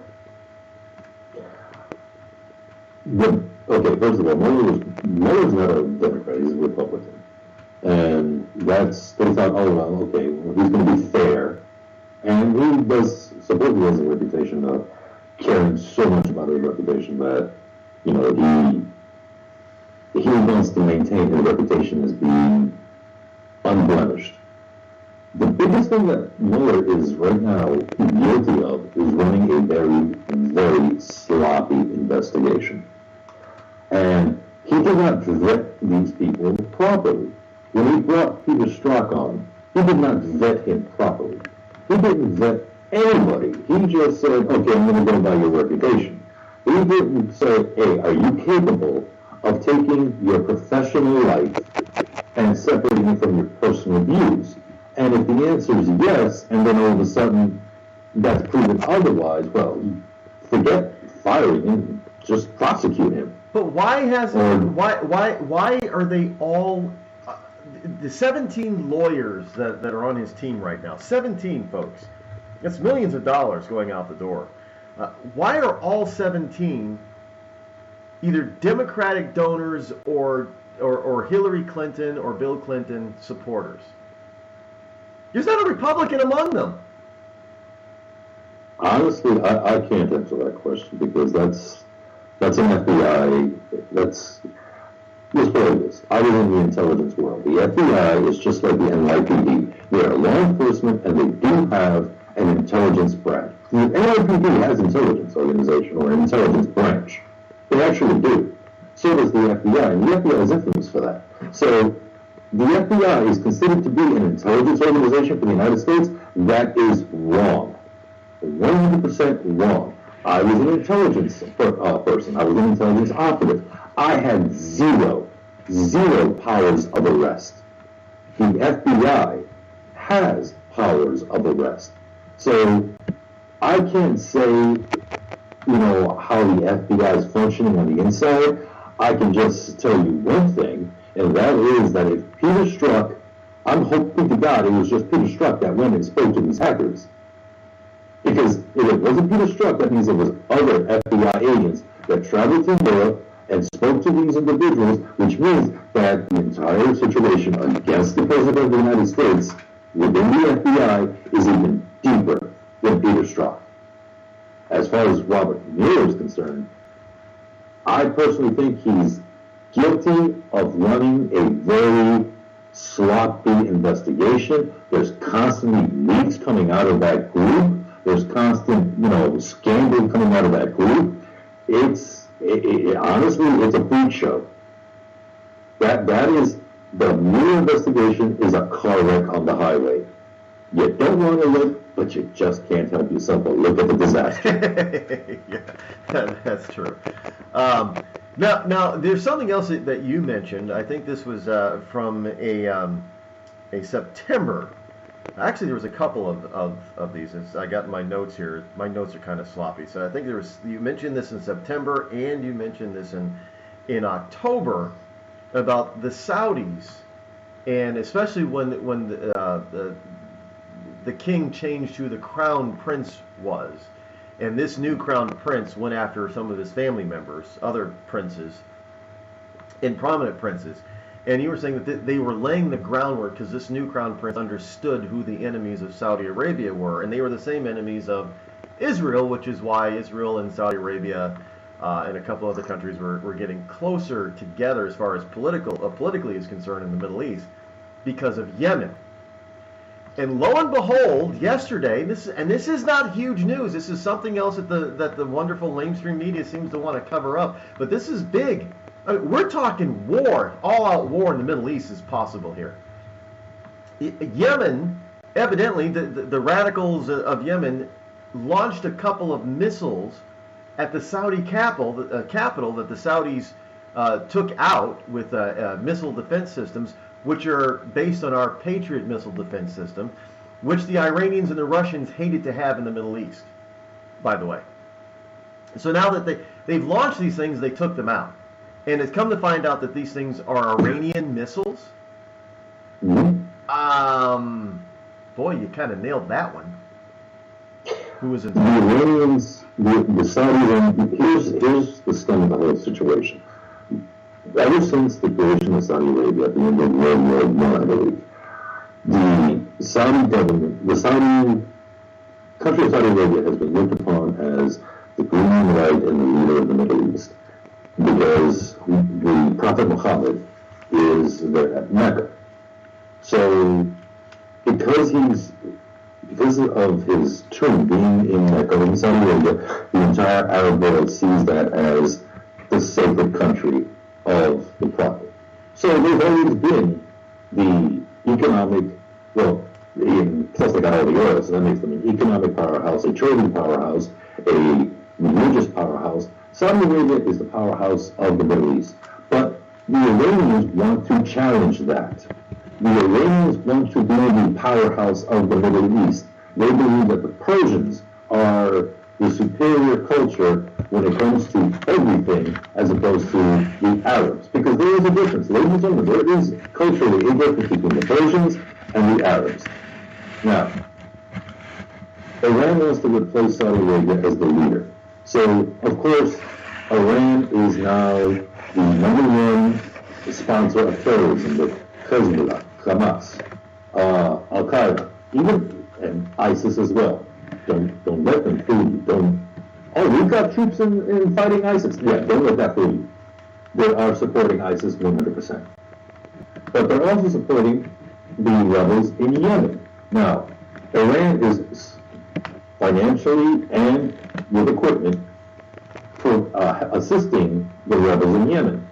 Saudi Arabia is now creating a new alliance with other Middle Eastern countries and North African countries such as Egypt. Now, Iran is making an alliance of their own, and they're aligning with another North African country, Libya. And these two are right next door to each other. So, Saudi Arabia is also aligning with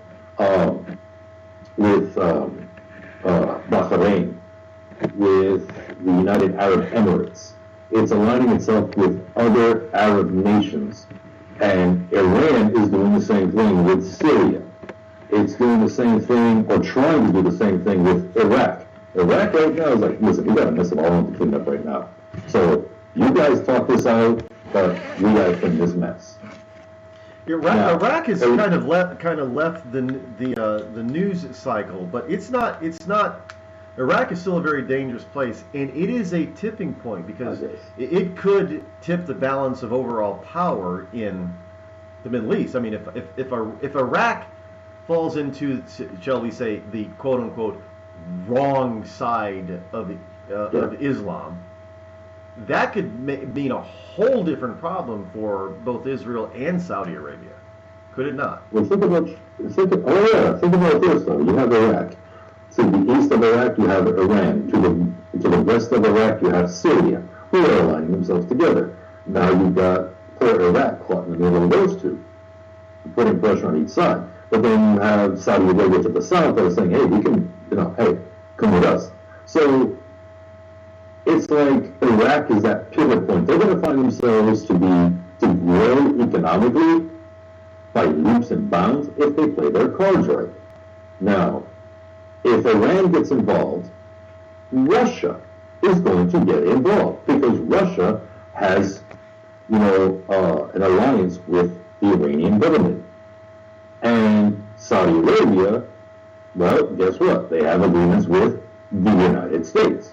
So now we're leading into all-out, almost possible World War III situation because we ignored the United States and the rest of the planet ignored what happened in Yemen.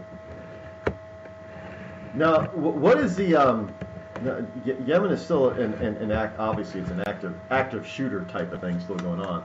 Yeah. But during this time period, Putin announced that he's pulling troops out of Syria. What's that really about? I wouldn't be surprised if he's pulling troops out of Syria, getting them just so he can take and send different troops somewhere else, like Iran in particular. I wouldn't be surprised. Well, I'm not saying that that's exactly what's going to happen, but I just wouldn't be surprised. Because the troops that he has in Syria right now, well, they need to be brought in because they're tired. Yeah. And I got a report here in the paper that I don't know how it can be secret. It's only secret because our lamestream media just didn't want to report on it. But evidently, over the last year, Putin and Russia had a secret military exercise, which was basically a full-scale invasion of Europe. How is an exercise like that secret? I'm not listening. It's already started. Yeah, at least in Ukraine. Hello. Yeah. Well, yeah. We got the but now we're talking about they're actually they're making plans and practicing these plans that actually go beyond eastern Ukraine into the rest of Europe. Now, is this like a frontal attack because of what's happening down in the Middle East? I mean, are we really on the edge of World War III? Because of what's happening in the Middle East, this could very easily lead to World War III. But I think the biggest problem that Vladimir Putin has is that he is sick and tired of being blamed for everything under the sun. And you know what? In a way, I really don't blame him. You got the Democrats in this country that are running around saying, "Oh, Russia meddled, Russia meddled, Russia meddled." Well, you know what? You're probably right. Russia did meddle by using Facebook and Twitter, and 54% of that came after the election. So therefore, as far as hacking into the polling machines themselves, discovered to be incorrect. That never happened. As far as hacking into the Clinton emails or the DNC, I've already proven how that was a falsehood. Russia never hacked into the DNC server. And Mr. Binney, with his numbers and his evidence, has proven that as well. Yeah. And I've explained it in the simplest way possible that everybody under the sun can understand. So therefore, this whole thing about them hacking into the DNC, into the Clinton server, into Podesta, it's all false. And Putin is pretty tired. Now, mind you, I'm not defending the guy. I'm just showing his point of view. And that is, I'm sick of being blamed for everything. Now, England is saying, oh, no, the Russians might hack into our polling or into our voting. And the French are saying the same thing. Oh, the Russians might hack into our voting. And Putin's like, you think I got problems of my own? Seriously? Yeah, I only have time to run around trying to interdict into everybody else's elections. I've got my own election to keep rigging. Yeah, but the United States is defeating the Russian elections.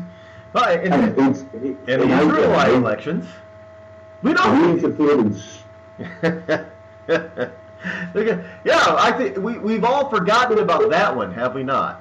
About the interaction or the interruption in the trying to get Bibi Netanyahu defeated. What the Obama administration did.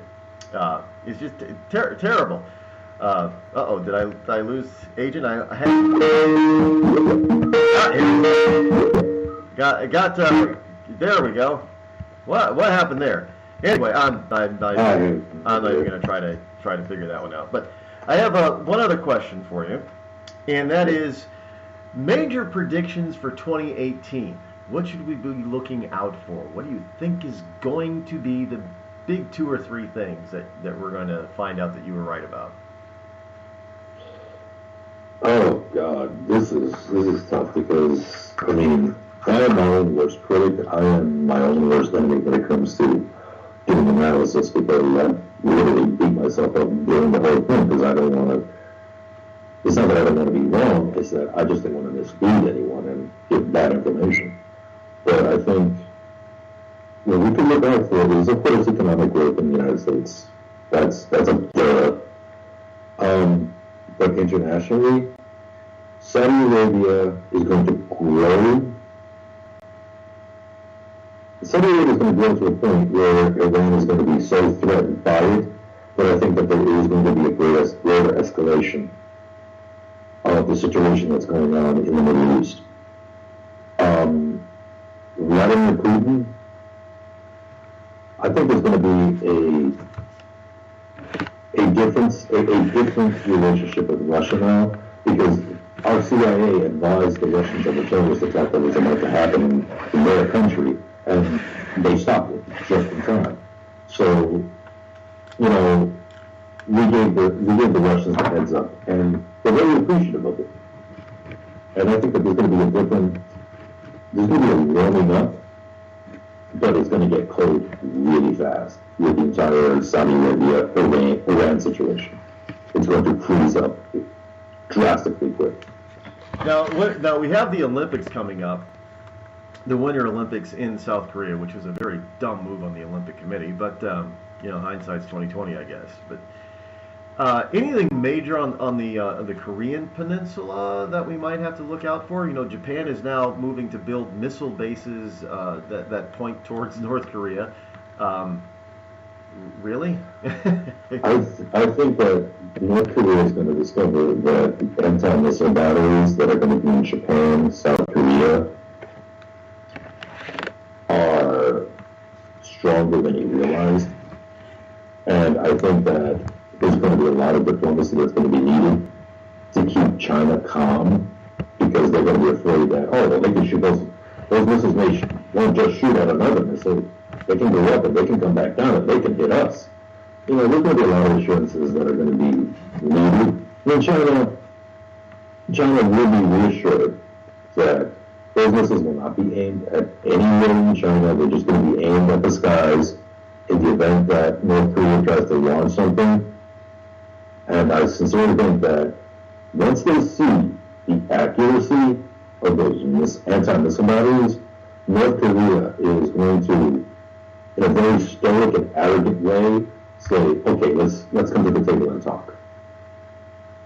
Well, okay, so that's what we have to look forward to in the new year. But the past year, since you have been on the air with me, you've been proven to be overwhelmingly correct. Now, you like to say you're about 98%. I'm saying that you're about 99%. So you're greater than 98% accuracy, which is a lot better than what we've been getting in the lamestream media. So congratulations on that, as well as have yourself a merry little Christmas and a happy New Year, and we will definitely catch you the first Wednesday back from the New Year. Thank you, and I just want to say, if anybody wants to read excerpts from the book I'm working on, please go to The Varen Dossier, that's Dossier, and it's all one word, The Varen, VARON, Dossier.com, and read excerpts from my book. Let me know what you think. I would greatly appreciate it, and I still want to give a great shout out to the Code of Vets. Awesome people, especially Gretchen. She is an amazing lady. And everybody, Merry Christmas and the happiest of New Year's to one and all. Yeah, just in case people want to know, dossier is still a French word. And his site, I've been there, folks. It is a beautiful site. It's pretty damn cool. You got to check it out. I did get a chance to read like a page of one of his. You got an interesting writing style. I'm not into espionage novels and spy and and thrillers and stuff like when it comes to novels. I'm thinking I might be interested in your stuff. So everybody else should definitely check it out too. Thank you so much. Like I said, Merry Christmas and happiest of New Year's. Merry Christmas to you. We'll be back, folks.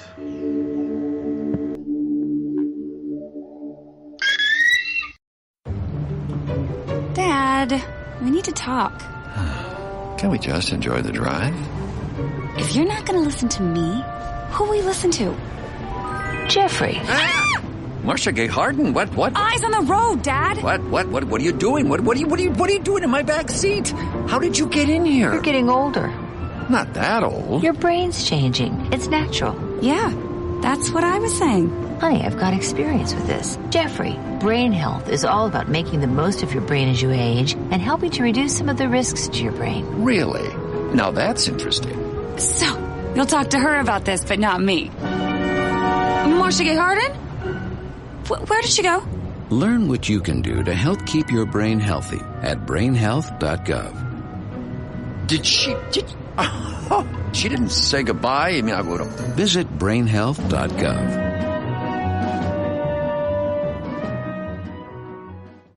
Every day, 70,000 puppies or kittens are born in the U.S. Cute, right?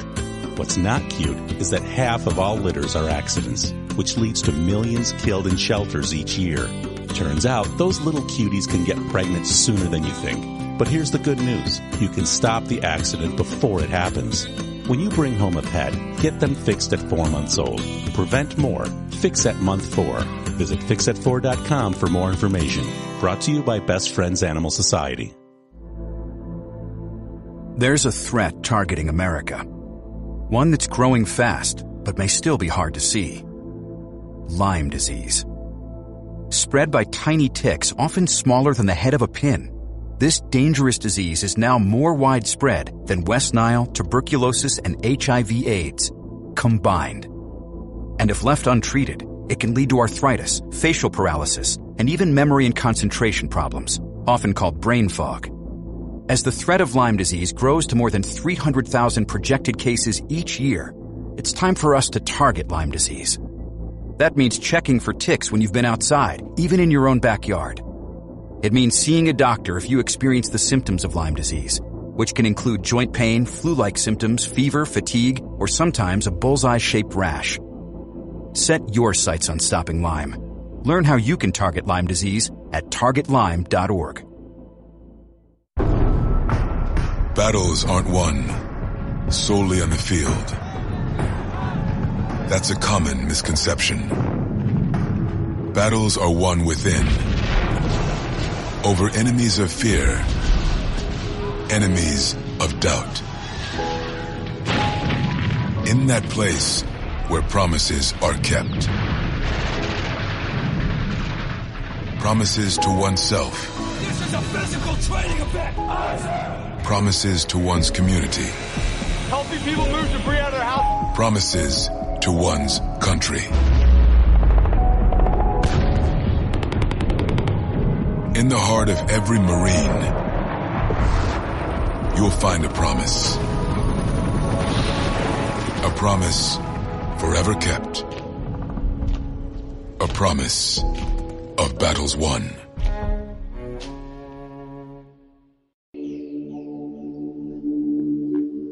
We'll be back. It was just another quiet Saturday at the Johnson home. Honey, have you seen the hammer? It's in the garage. Oh, no, not the garage. Later that same day... Dad, I can't find the bicycle pump. Son, I'm afraid it's in the garage. The garage? Then the following Tuesday... Howard, where's the car? It's in the garage. Does your garage look like a giant yard sale without the yard? Do you cringe at the thought of entering your garage? Then you need Crest Garage Cabinets. With one phone call, those wonderful folks at Crest will come out to your home, design the best combination of cabinets for you, and install them quickly and professionally before your very eyes. It's a miracle. And unlike other companies who ask for a down payment or money up front, you won't pay a penny until your Crest cabinets are installed to your satisfaction. So call Crest today, toll-free at 1-800-548-2848. That's 1-800-548-2848. And you'll never fear going into your garage again. And now, a message from the American Migraine Foundation. It's an absolute nightmare. I was terrified. It was like your head's going to explode. Migraine is a disabling disease. Just all of a sudden couldn't see. Migraine has ruined my life. Absolutely terrifying. There's pain that does not stop. It's a throbbing, pulsing, banging, hammering feeling in your head. 36 million Americans suffer. I started getting migraines around 5 years old. Just takes over everything. I feel trapped by migraine. It hurts like my head's gonna fall off. And the whole world around you stops. My world has gotten small. You feel like the world's closing in on you. There's nothing you can do. I had spent a year housebound. It's like you're trapped in your head. There's no escaping it. You can't leave your body. Don't suffer alone. Make your move against migraine.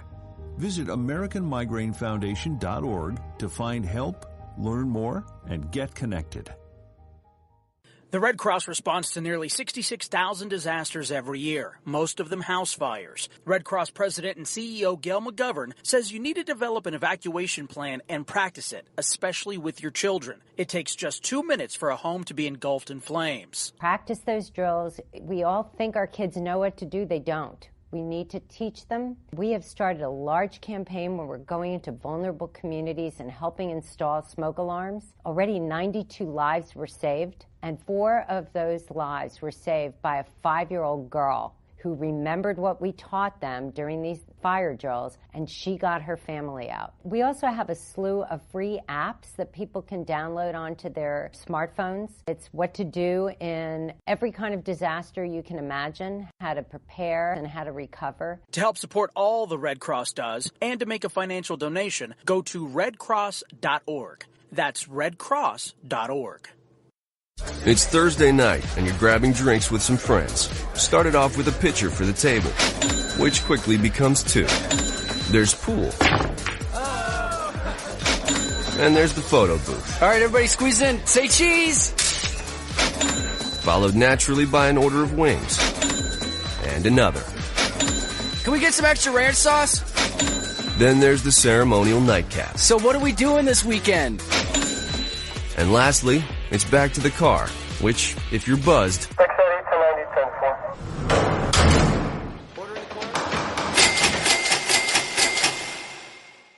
could be the most expensive night of your life.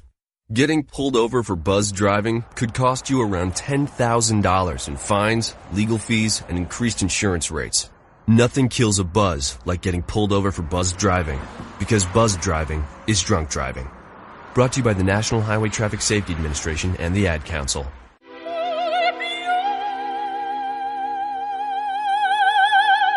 The human voice. It can be sweet as music, powerful as thunder, and so, my fellow Americans, cheerful as laughter. But for millions of people, it can also be a sign of COPD. This serious lung disease can make it so hard to breathe, you often can't catch a breath or finish a sentence, let alone carry a tune. And many who have COPD don't even know it. That's where your voice comes in. If you think you or a loved one have symptoms, talk with a healthcare provider. Early diagnosis can mean better treatments and quality of life. Join us in raising our voices for the millions with COPD who can't. Learn more, breathe better at NIH.gov.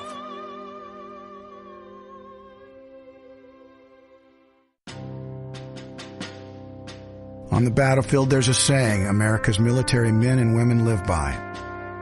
Never leave a fallen warrior behind. Ever. Off the battlefield, Wounded Warrior Project operates with the same goal. We leave no warrior behind. Wounded Warrior Project is a non-profit organization created to help our men and women returning home with the scars of war.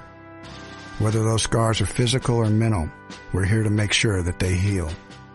And whether it's helping those with post-traumatic stress disorder live a normal life again, or giving much-needed support to injured warriors in veterans' hospitals.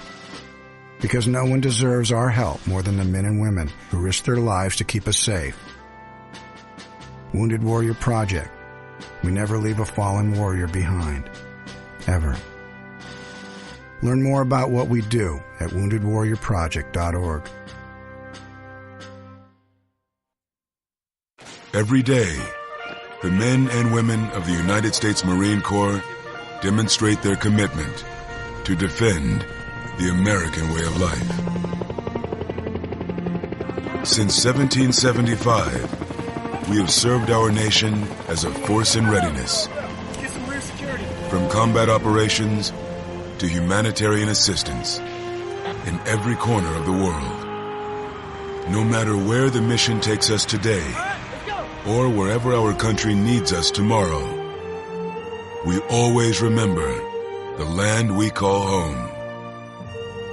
As Marines, we take a stand for each other, for our nation, for us all. The few, the proud, the Marines.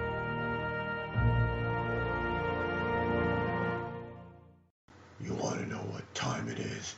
It's time to bring the rain. Zinc Media. Feel the power of knowledge.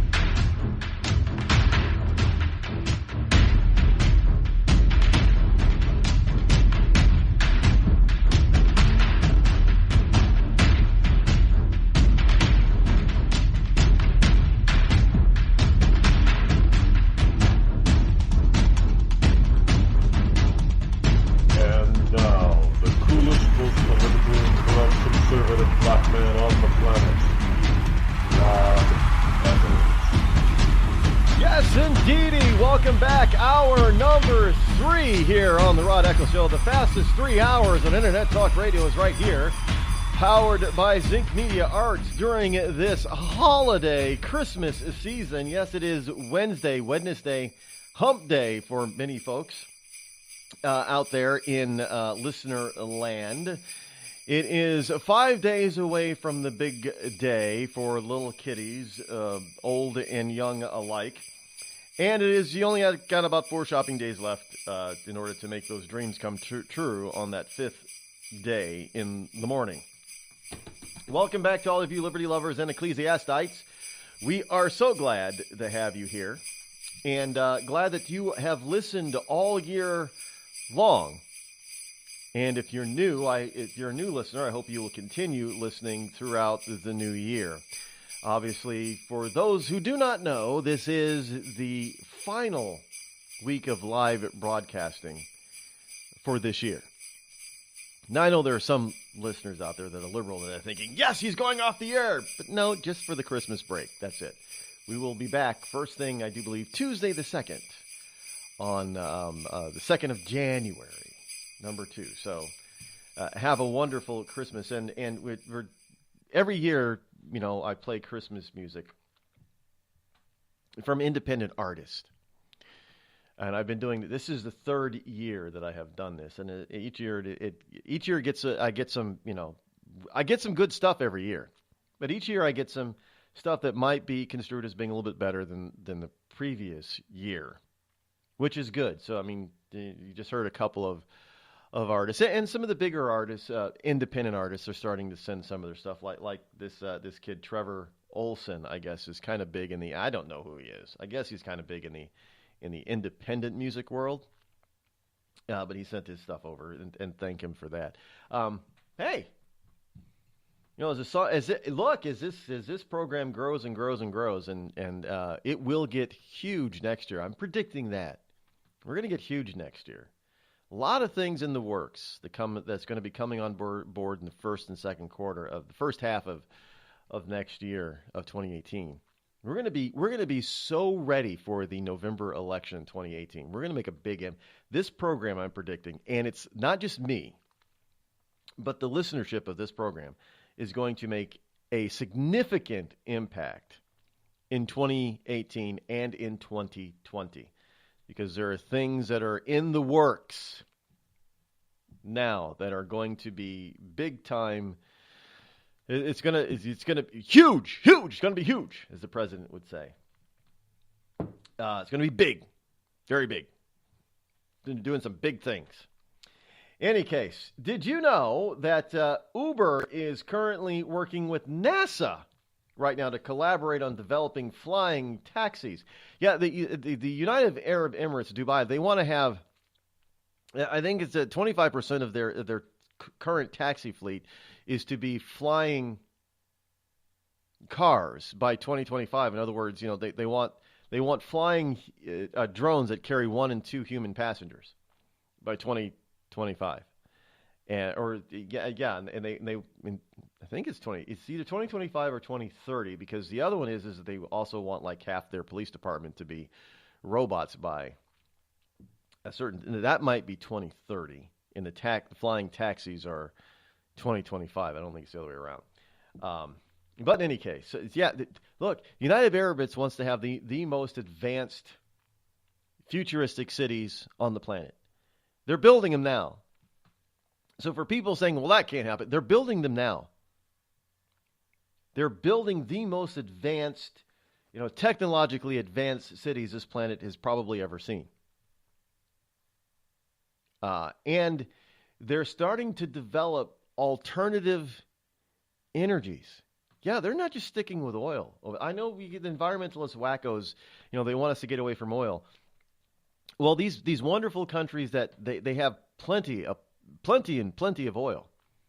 One thing that they found out that they have more of than they have oil, there's 2 things that they have more of than they have than oil, and that's seawater and sand. And they're trying to do a number of different things with those 2 major resources. Desalination plants are very good. They're taking sand from and taking sand from the land, sand hills and sand mountains and everything, and putting them out in the ocean and making new islands. Well, look, when you got all that sand, what else are you going to do with it, right? And there was something else I saw on the science front. Now I thought at first it was a ruse, it was a rook, if you will. Evidently, I saw it again, and I meant to go back and get the original article on this, but they're actually trying to figure out how to use the Earth, and in this case could be sand, to generate electricity. I think it has something to do with, now the way I understand it, it has something to do with the variance in temperature, and using that let's say, when you dig down to a certain depth, 3 feet or below, the Earth the temperature becomes constant at around 50 degrees? It's a constant temperature. It's not too cold and not too hot, and that goes down, for a couple of miles, that constant temperature. This is why we were able to use geothermal. Now, evidently, this is a geothermal process to generate electricity, not to generate heat or cooling within a building, but to actually using geothermal to actually, and not the typical geothermal where they use, like in Iceland and parts in California, where it's geothermal steam they use to power to create electricity, but somehow to utilize the constant temperature in order to generate this electricity. I don't know how that's going to work, but if they can get it to work, can you, using the Earth itself to generate, not only to generate your heating and cooling, but to also generate your electricity? Now, who's going to argue with that? I'm sure there'd be some environmentalist wacko who'd find a problem with that too. But now, as I said, at first I thought it was just a joke. It was a hoax. It was fake, science fiction. But evidently, there is another article that sort of backed that up. And I'll find that and bring it to you guys. So look for geothermal electric generation, I guess is what they could call it. Anyway. But NASA and Uber seem to be being reported that they're collaborating on developing flying taxis. I guess Uber couldn't come up with the technology all by themselves, so they needed NASA's help. Yeah, that's it. Trump secures major victory as Senate Republicans pass $1.5 trillion tax cut, despite Democrats warning that they'll rue this day. And protesters screaming, "Don't kill us! Paving the way for..." You know what? You know why they're yelling this "don't kill us" stuff? Now, folks, understand what this does. Now, this tax bill, pretty much without repealing Obamacare, kind of makes it impotent. Because it now removes the mandate from everybody to having to buy it. Which means that if people now people are going to have to be enticed into buying this product, which is health insurance, which means that insurance companies are not going to be able to charge what they've been charging if they're going to entice people, because you're also going to start losing, certain subsidies for some people, which is perfectly fine. And this is why because we're eliminating the requirement that you have health insurance. Now the Democrats are saying, well, immediately 13 million Americans are going to lose their health coverage. No. You know what that means? That means 13 million of us who didn't want to have any part of this monstrosity to begin with are going to go back to our old ways of insuring our health, if you will. Me, that probably means I'll be able to go back to the old-fashioned major medical plan that I once had. Because right now, under the Obamacare as it's written and me having to get I have to get certain kinds of, the mandate says I have to have this kind of health insurance. I can't get the old style that I had before. It's illegal for me. So maybe this means that in 2018, I'll be able to go back and get what I want. I mean, think about that. I will actually be able to buy what I want in the open market. Yeah, that is going to kill me. Me being able to decide for myself what I can afford, what I want, and what I'm willing to pay for is going to kill me.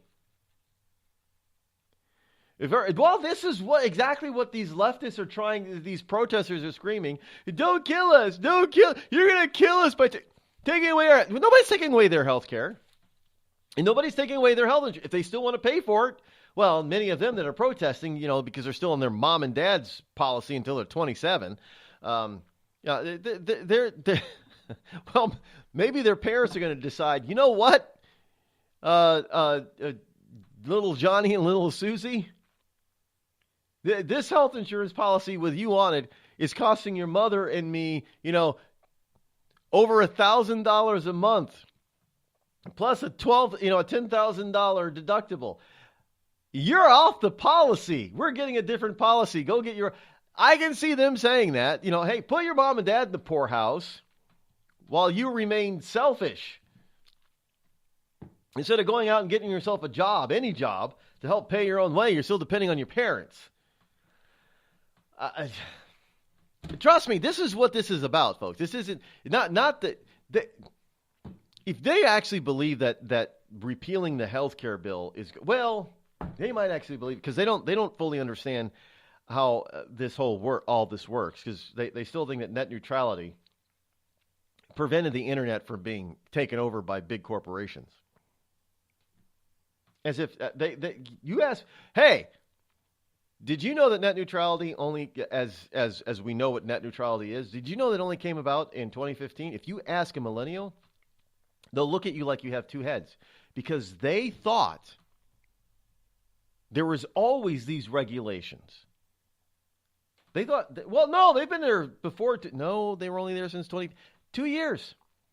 So how did the internet grow to the point it did up until 2015? Without those rules. Now that they've gotten rid of the so-called net neutrality, I haven't seen any any change in my service. By the way, I got a story here. I haven't seen any change in Netflix. Everybody's talking about Netflix. I got a story here on Netflix. Netflix, where is that story? It is in the electronic paper pile here. Netflix versus subscribers are neck and neck. This is from an article from fastcompany.com. The balance of power in pay television is shifting in one corner. In one corner we have Netflix, in the other corner we have everyone else, which is about to change because now Disney is about to get a controlling interest in Hulu. Now, Hulu has already been coming on strong with all kinds of programming, both original and getting programming from different networks. I don't think I've seen any Netflix originals over there on Hulu. But I don't need to. I get both.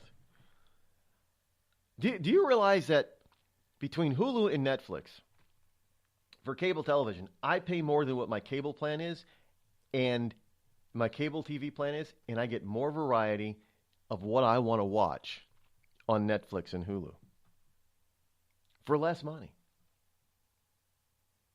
It's just that incredible. And you miss some of the cable. No, do you realize I get to watch some of the cable TV programs on Hulu that I don't get to watch on cable because I don't have the cable plan that includes the network for me to watch some of those programs. Think about that for a second. I mean, they're already charging me like $30, $35 just for the cable part alone in my bill, or probably more than that. But if I want to get the upgraded version so I can see some of the programs that I'm watching on Hulu for $10 a month, if I want to see them on my cable TV, I've got to go up a step or two in my television cable plan. So even if I'm only being charged $30 or $40 for my cable, which is Xfinity, if I want to watch, say, some of the things that I'm seeing on Hulu, like let's just pick one channel. My mother loves HGTV. If I wanted to get, the nice couple there, Chip and Joanna Gaines. My mother loves that program, and I've watched a few episodes, but I can get them on Hulu. If I want to watch them on HGTV, I've got to get another package, which is going to cost me at least $20 more per month, which is twice more than what I'm paying for Hulu now, on top of the plan of the price I'm already paying for cable. So for $20 a month, I get just about everything I want to watch, even if it's on network or cable TV. And some people are wondering why Xfinity, Comcast might be a little upset. But, hey, I think they're learning. Now they're starting to really develop their ISP capabilities, which then supports Hulu. Don't doubt me, folks. Cable companies understand and know that their days are numbered. And they're probably going to focus more on their ISP because that's where the competition and growth is really going to come from.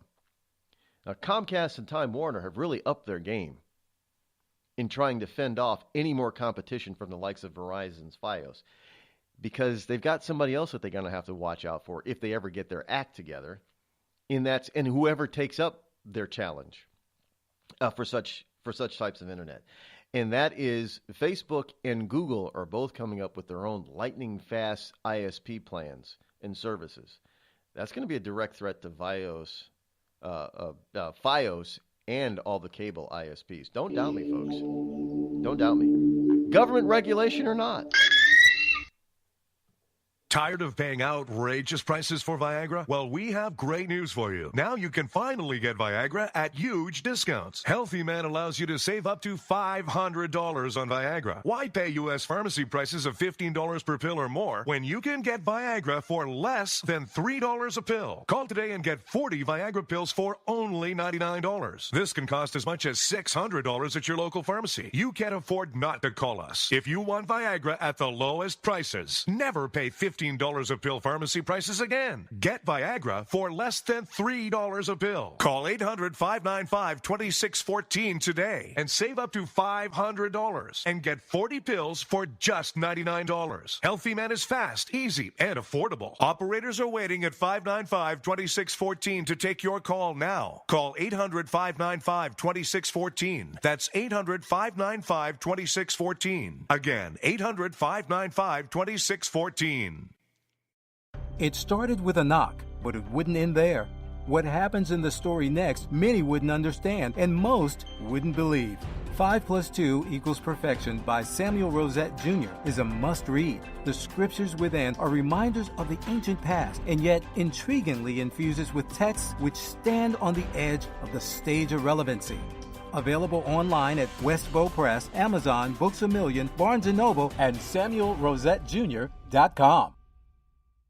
We've all heard of male enhancement, but now there's an expert on true male enhancement in the areas that really count. In Herb Ellis's book, Husband 2.0, Real Male Enhancement, you'll find answers to questions like, why doesn't she want to have sex? A quick start, quick results workout guide, plus what you can do as a side hustle to make money now. With all the great tips in this book, every man can benefit.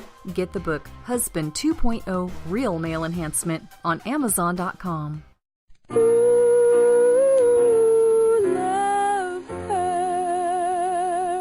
Yes, love hurts. It can hurt emotionally, but more important, it can also hurt you physically. It can hurt you in a way which nobody who owns a hot tub and lives in California can afford to be unaware of.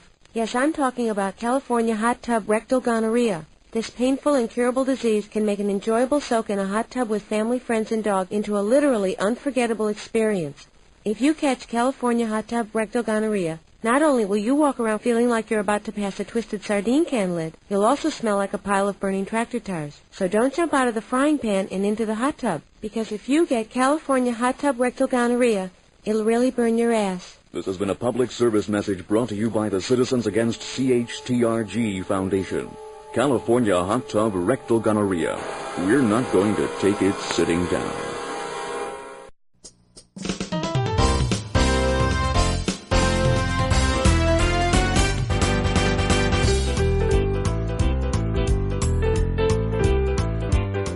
It is time for the wonderful Christmas song of the hour, the final Christmas song of the day. And this one is from Pedro Garcia. Santa Claus is coming to town.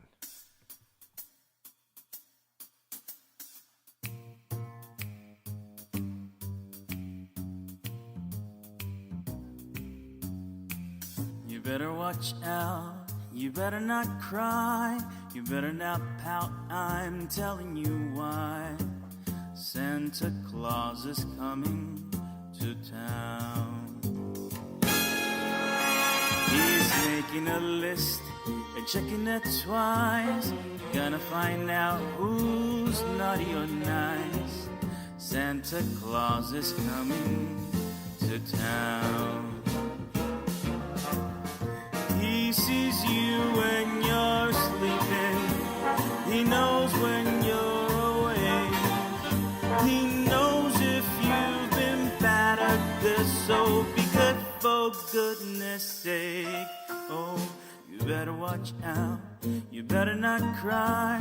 You better not pout. I'm telling you why. Santa Claus is coming to town.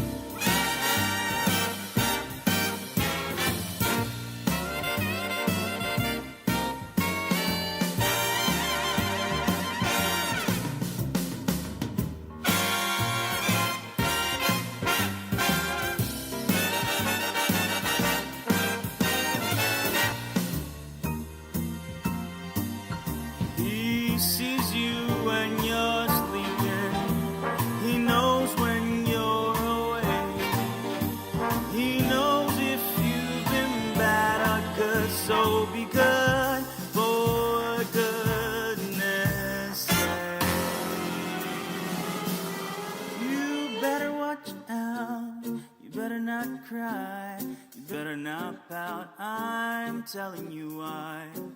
Santa Claus is coming to town. You better watch out, you better not cry, you better not pout, I'm telling you why. Santa Claus is coming, the big fat man with the long white beard. He's coming to town.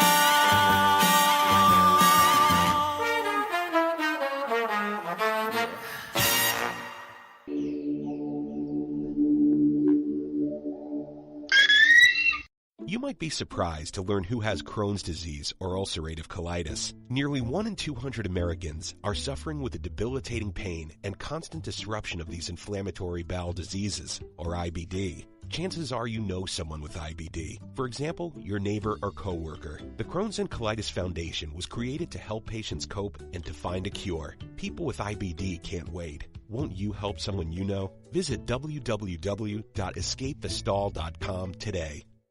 Were you born from 1945 to 1965? People born during these years are 5 times more likely to have hepatitis C, but most people don't know they are infected. So even if you try to eat right, exercise, and take care of yourself, you can still have hepatitis C, a serious liver disease that often has no symptoms. In fact, people can live with hepatitis C for decades without feeling or looking sick. But over time, hepatitis C can cause serious health problems, including liver damage, liver failure, or even liver cancer. Getting tested is the only way to know if you're infected with hepatitis C. That's why the CDC recommends everyone born from 1945 to 1965 get a blood test for hepatitis C. Treatments are available that can cure this disease. So talk to your doctor about getting tested. It could save your life. A message from the CDC. Everyone is talking about healthcare these days. America spends twice that of other developed countries on our healthcare system, yet our health ranks near the bottom. How can we stop spending so much and getting so little? Shifting to a system based on primary care can help fix the problem. Patients with a primary care doctor live longer, healthier lives and are less likely to suffer from cancer, heart disease, or stroke. Primary care that is comprehensive and coordinated also saves money. Patients who have a primary care doctor spend 30% less on health care than patients who don't. States with a high number of primary care doctors have lower health care costs and higher quality care. Primary care can help make America healthy again. To learn more about the benefits of primary care, visit www.healthisprimary.org. This message is brought to you by America's Family Physicians. It's been called shell shock, war neurosis, and battle fatigue. Today, we call it post-traumatic stress disorder, and it affects 1 out of every 5 warriors returning from battle in Iraq and Afghanistan. The Wounded Warrior Project offers comfort and support for warriors with PTSD and all other scars of war, whether those scars are visible or hidden. Find out how to help, because for warriors, the greatest casualty is being forgotten. Please visit woundedwarriorproject.org. The Amazon's rainforest is being cut down so fast that by 2030, 55% of it could be completely wiped out. The Earth's forests can't speak up when they need help, but we can.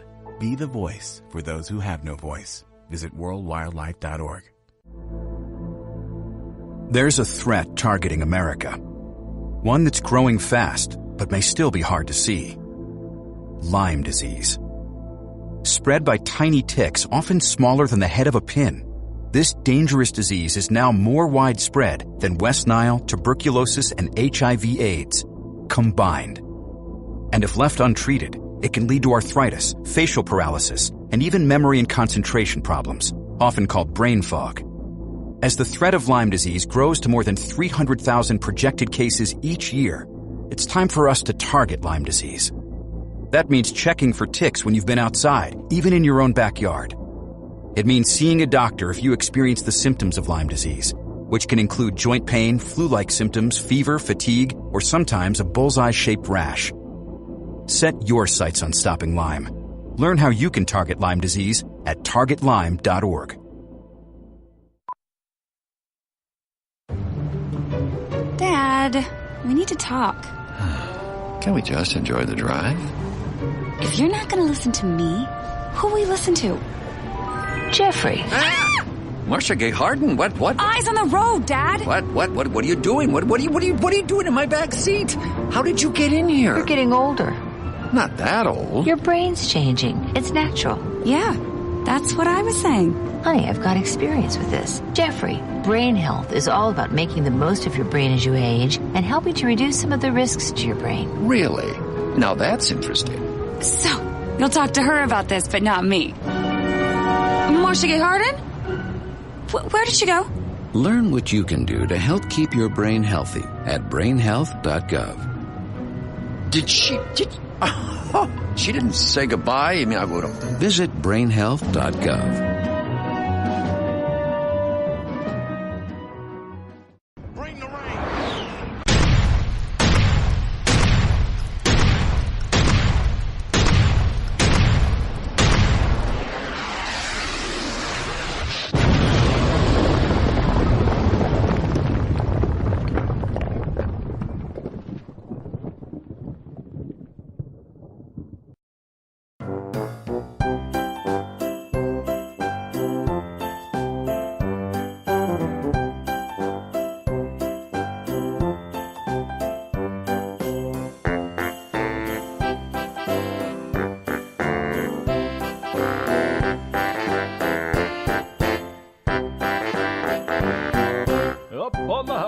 Yes, indeed. And speaking of up on the housetop, have you seen the TV show about the Christmas lights, the Christmas light challenge? I guess you can offend it. I found out last night that we've got. Well, they're not on the TV program, but we've got one near me here. And they've actually tuned in their display to the live radio broadcast of one of the radio stations here. And yet people were starting to pull over and watch and listen, and it was a very huge light show. I was kind of surprised by it. But anyway, the holidays for today, December number 20. Today is Cathode Ray Tube Day. Remember those? Most people don't even know what... alive today don't know what the cathode ray tube. These are tubes. You remember the big TVs and the big computer monitors. Those are cathode ray tube monitoring sets, visual monitoring sets, and they were big, bulky, heavy. Now we've got LED and LCD and televisions and monitors and screens, and they're ultra thin. We got stuff that's so thin you literally hang it on your wall like a poster. We didn't know what that was 20 years ago. Are you kidding me? So today is to remember vacuum tubes, basically. Today is also Dot Your I's Day. The letter I. Because people they tend to not dot their I, when they're writing. When they write handwritten letter in cursive, as it's called. There are a lot of people that don't know what cursive is nowadays. Millennials, what's cursive writing? It's a dot your I day. Dot your I's, cross your T's. It's important to put the dot on your I if it's not a capital I. Otherwise, people will think it's an L. Because a lot of people's I's look like L's. It's also Go Caroling Day. Now, wait a minute. How do you celebrate Dot Your I Day? Well, make sure that every time you write something that has an I in it, make sure you put a dot over it. Go Caroling Day. That's pretty self-explanatory. How do you celebrate that? Again, pretty self-explanatory. Grab your friends and your family and go knocking on your neighbor's doors. And if you live in a nice neighborhood, you'll be able to probably get away with it. If you live in a not so nice neighborhood or way out in the middle of nowhere, you might want to wear bulletproof vests because they might think that they're coming for you, that you're coming for the occupants of the house. And after you've taken and absorbed in your bulletproof vest a couple of shotgun blasts, you can start singing them Christmas carols. It is also Board Game Day. It's called Games Day, but it's also known as Board Game, where you actually pull out board games. Like Monopoly. It's big time. Monopoly is big this time of year. All the reindeer are playing Monopoly. If you know what I'm talking about. So it is Game Day. Board Games Day. It's also International Human Solidarity Day. Yeah, well, don't tell a Democrat that it's human solidarity, because they only want to have solidarity with whom they want to have solidarity with. But they accuse the rest of us of being racist. It's really, it's really the Democrats that are the racists. But let's not get into that. Today is also National Sangria Day. So after you are done caroling, make sure that you invite people to come caroling with you. But when you do so and you handwrite the letter for the invitation, dot your I's on it and remind them that they won't be able to see this handwritten invitation on old style cathode ray tube monitors, but they'll have to read it for themselves. And that you're going to go caroling in your neighborhood. And after you're done caroling, you can come back home and warm up to some sangria, because it's National Sangria Day. And then you can pull out the board games so everybody can start playing games. Is Pictionary a board game, considered a board game? It must be, because it's not on, you don't play it with a video game console. So you drink your sangria, national, that's how you can bring all of these things in to one happy day for Wednesday. So you make sure that you invite all of the people to go caroling with you by dotting your I, making sure you dot your I's, and you invite them to go caroling with you, and when you and include everybody to go with you. So it doesn't matter what their ethnic background, even if they're not even a legal citizen, you still invite them anyway. So that brings in your International Human Solidarity Day celebration. While you're out there caroling, and you're all singing in your own languages, different Christmas carols, so nobody else can understand you. And then when you're all done, because it's going to be cold outside and it's going to be tiring to do that, to walk around to all your neighbors' houses and sing to them, you come back home and refresh yourselves and warm yourselves up with some sangria. All the while, you're playing your board games in order to celebrate the fact that today is game day. And there you have it. The only holiday you cannot include in that whole bunch of holidays is, you could videotape the whole thing and then play it replay it the next day on your cathode ray monitor, because some people still have those things. And so that's how you can interact with all the different holidays in one day at one time. The only one that you will not be able to do so, I believe, is Sacagawea. The Sacagawea Day is also today. I suppose if you wanted to observe Sacagawea Day, you could dress up as a Native American back during Lewis and Clark days and look like Sacagawea while you're out there caroling. There you have it. The holidays for today, December 20. I didn't make any of those up, by the way. I know some people think I do. Getting back to the Netflix thing, the number of Americans who subscribe to cable TV is now on par with the number who subscribe to Netflix, and it's only a matter of time before Reed Hastings and company pull ahead of the pack.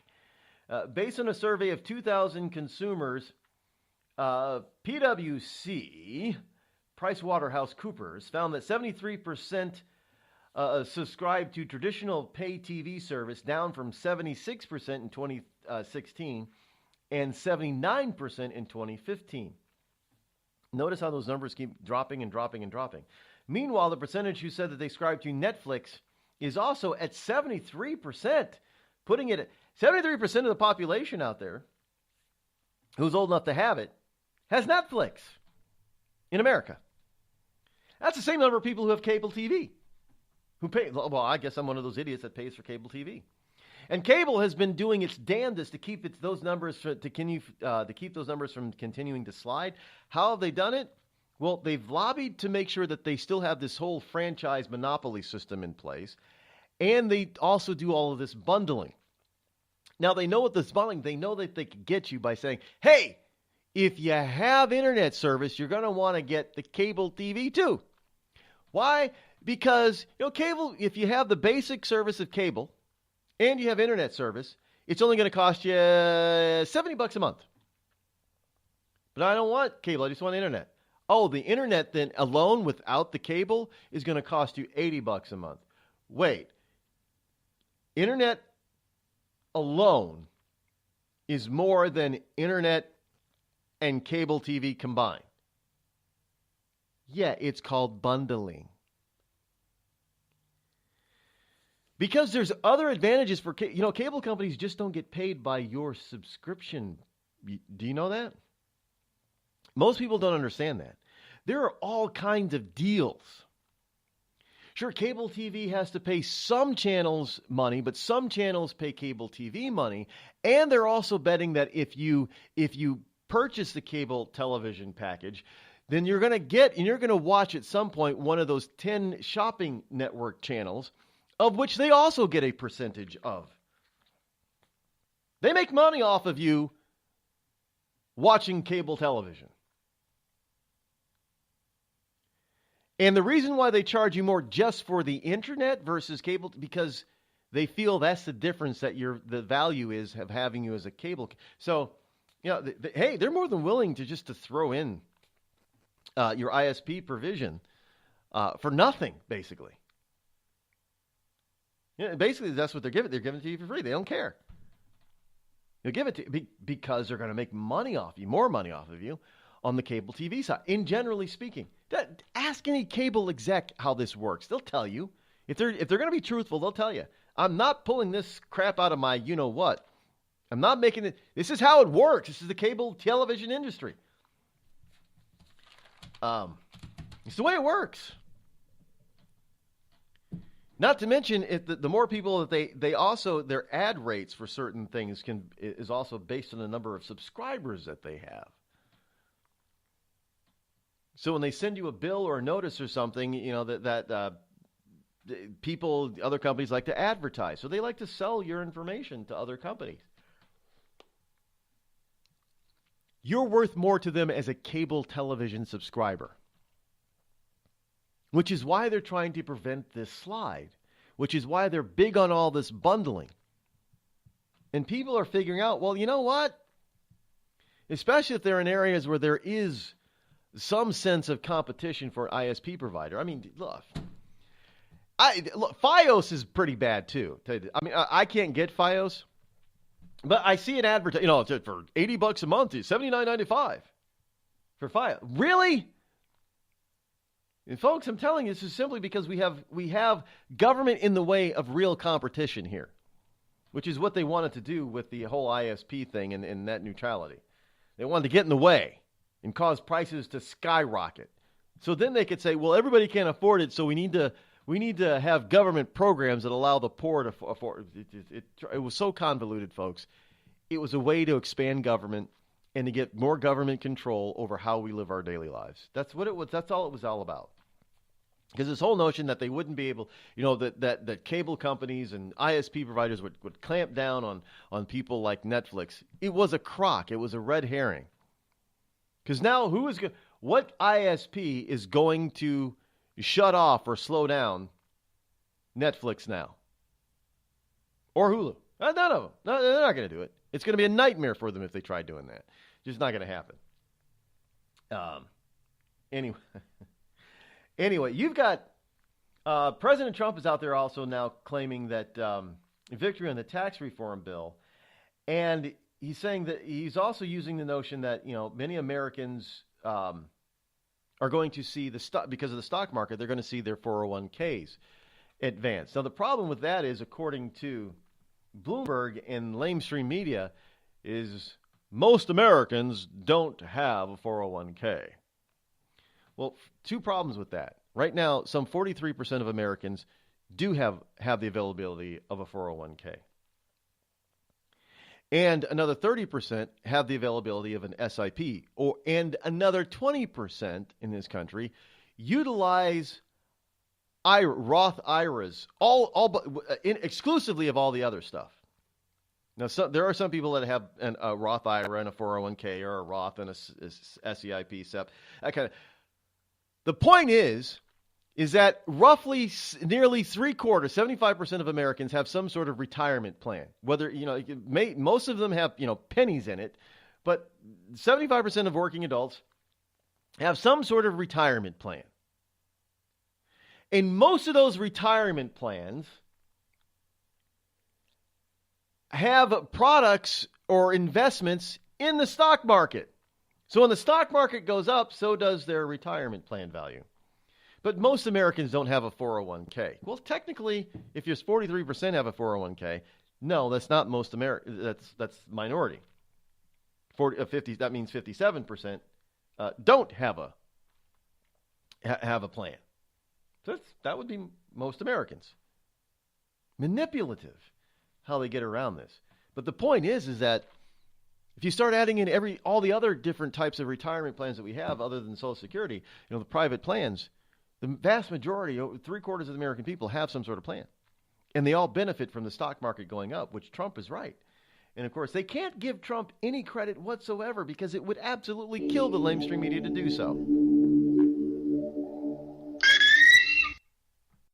Tired of paying outrageous prices for Viagra? Well, we have great news for you. Now you can finally get Viagra at huge discounts. Healthy Man allows you to save up to $500 on Viagra. Why pay U.S. pharmacy prices of $15 per pill or more when you can get Viagra for less than $3 a pill? Call today and get 40 Viagra pills for only $99. This can cost as much as $600 at your local pharmacy. You can't afford not to call us. If you want Viagra at the lowest prices, never pay $15 a pill pharmacy prices again. Get Viagra for less than $3 a pill. Call 800-595-2614 today and save up to $500 and get 40 pills for just $99. Healthy Man is fast, easy, and affordable. Operators are waiting at 595-2614 to take your call now. Call 800-595-2614. That's 800-595-2614. Again, 800-595-2614. We've all heard of male enhancement, but now there's an expert on true male enhancement in the areas that really count. In Herb Ellis's book, Husband 2.0, Real Male Enhancement, you'll find answers to questions like, why doesn't she want to have sex? A quick start, quick results workout guide, plus what you can do as a side hustle to make money now. With all the great tips in this book, every man can benefit. Get the book, Husband 2.0, Real Male Enhancement, on Amazon.com. It started with a knock, but it wouldn't end there. What happens in the story next, many wouldn't understand, and most wouldn't believe.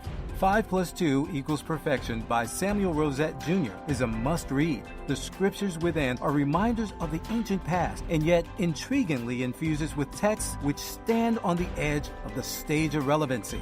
Available online at Westbow Press, Amazon, Books A Million, Barnes & Noble, and SamuelRosetteJr.com.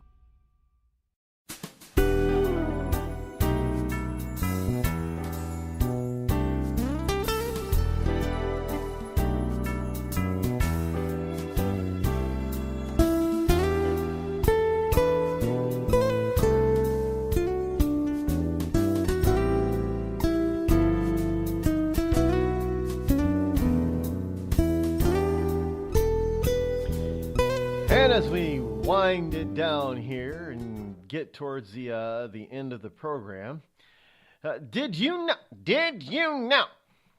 that Hillary Clinton's favorable numbers, her favorable rating is at an all-time new low? This is from Gallup. Americans who view Hillary Clinton favorably is now down to 36% and falling. Every time they do this survey, it keeps getting lower and lower. Her prior low was 38%. Bill Clinton's favorables are also down to 45%. So the great white hope couple, as such, is losing favorability.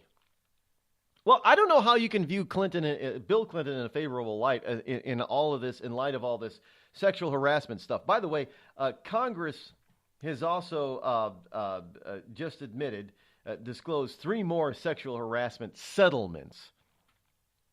We'll try to get into that tomorrow. We're running out of time for today. Not enough time to to cover that adequately, plus a bunch of other sex scandal news. The list is growing and growing and growing, and I've got to get to it and clean it up for you so you can be up to date. But here's the Clintons. There's no possible way that in a logical world will Bill Clinton today have such a high popularity rating as 45%, nor should Hillary Clinton be as high as she is, even though it's low at 36%. Considering what both of them did to women back in the 80s and 90s. Really. There is no dispute. Everybody knows what Bill and Hillary did to these women. There's not a single Democrat that disagrees with them or disagrees with anybody who brings that stuff up. Oh, they'll try to, well, he didn't really mean it. And those women, the kind of women you meet in a trailer park. That's the kind of woman you meet in a trailer park. You drag a dollar bill behind you, you're going to meet her. I mean, really. You make excuses, but you're not denying it. Seriously, there's no possible way in life. If you want Al Franken to resign, which he still hasn't resigned yet, hasn't stepped down, and you force Conyers out and a couple of other people, how is it that you still view Hillary Clinton and Bill Clinton in such high favorability? It's pure and utter hypocrisy. Speaking of which, finally today, the College Fix is reporting there's a University of Michigan, is teaching white employees how to overcome the discomfort of being white. A 2-day professional development conference held recently at the University of Michigan included a training session that aimed to help white employees deal with their whiteness so they could be better equipped to fight for social justice causes. So now you're supposed to feel bad for just being white. And the University of Michigan is giving out, had employees attend a seminar on how to deal with being white. I don't know. How do you deal with being, can somebody please tell, how do you deal with being white? I'm ashamed of being white. I hate myself for being white. I wish I wasn't white. You're going to beat yourself up because you're white now? I mean, this is ridiculous. Absolutely and utterly ridiculous. Folks, again, this has been a day full of, I didn't make any of this stuff up. This is all true stuff. You can find this, everything that I say, you can go and, you can Google it, you can Yahoo it, you can DuckDuckGo it, you can look it up for yourself. I can't make this crap up. Wish I could. It would mean that, hey, I'd probably make a mint if I could be a scriptwriter then, if I could make this stuff up. But now you know that you should feel guilt and shame, and you should feel discomfort over being white if you are a white person out there. Just saying, you should definitely feel some discomfort for being white. No joke. And if you go to the University of Michigan, you'll be able to take a seminar at least on how to deal with your discomfort of being white. I mean, is there any discomfort of being black? Oh no, Rod. Only if you get shot by a white person. Then you feel a lot of discomfort. Don't doubt me that's probably what they're thinking. And anyway, we're out of time for today, folks. That's what that sound in the background means. We'll be back here tomorrow. That's about 21 hours from now for the Thursday edition of the Rod Eccles Show. Thanks for tuning in. Have a great hump day afternoon. See you tomorrow. I'm Rod Eccles. I'm out.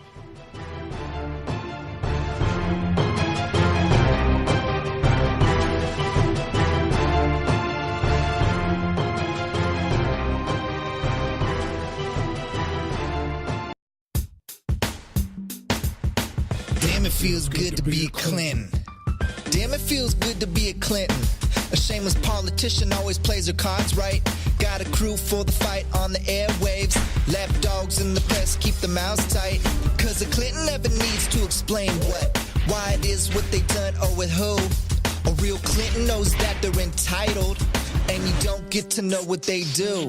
What difference does it make? For Clinton, what's loaded in some fat Apple file? A Clinton plays the victim for promotion. A Clinton kills it off with a smile. Damn, it feels good to be a Clinton. A server full of secrets ain't no thing. Damn, it feels good to be a Clinton. Nothing ever hits with the sting.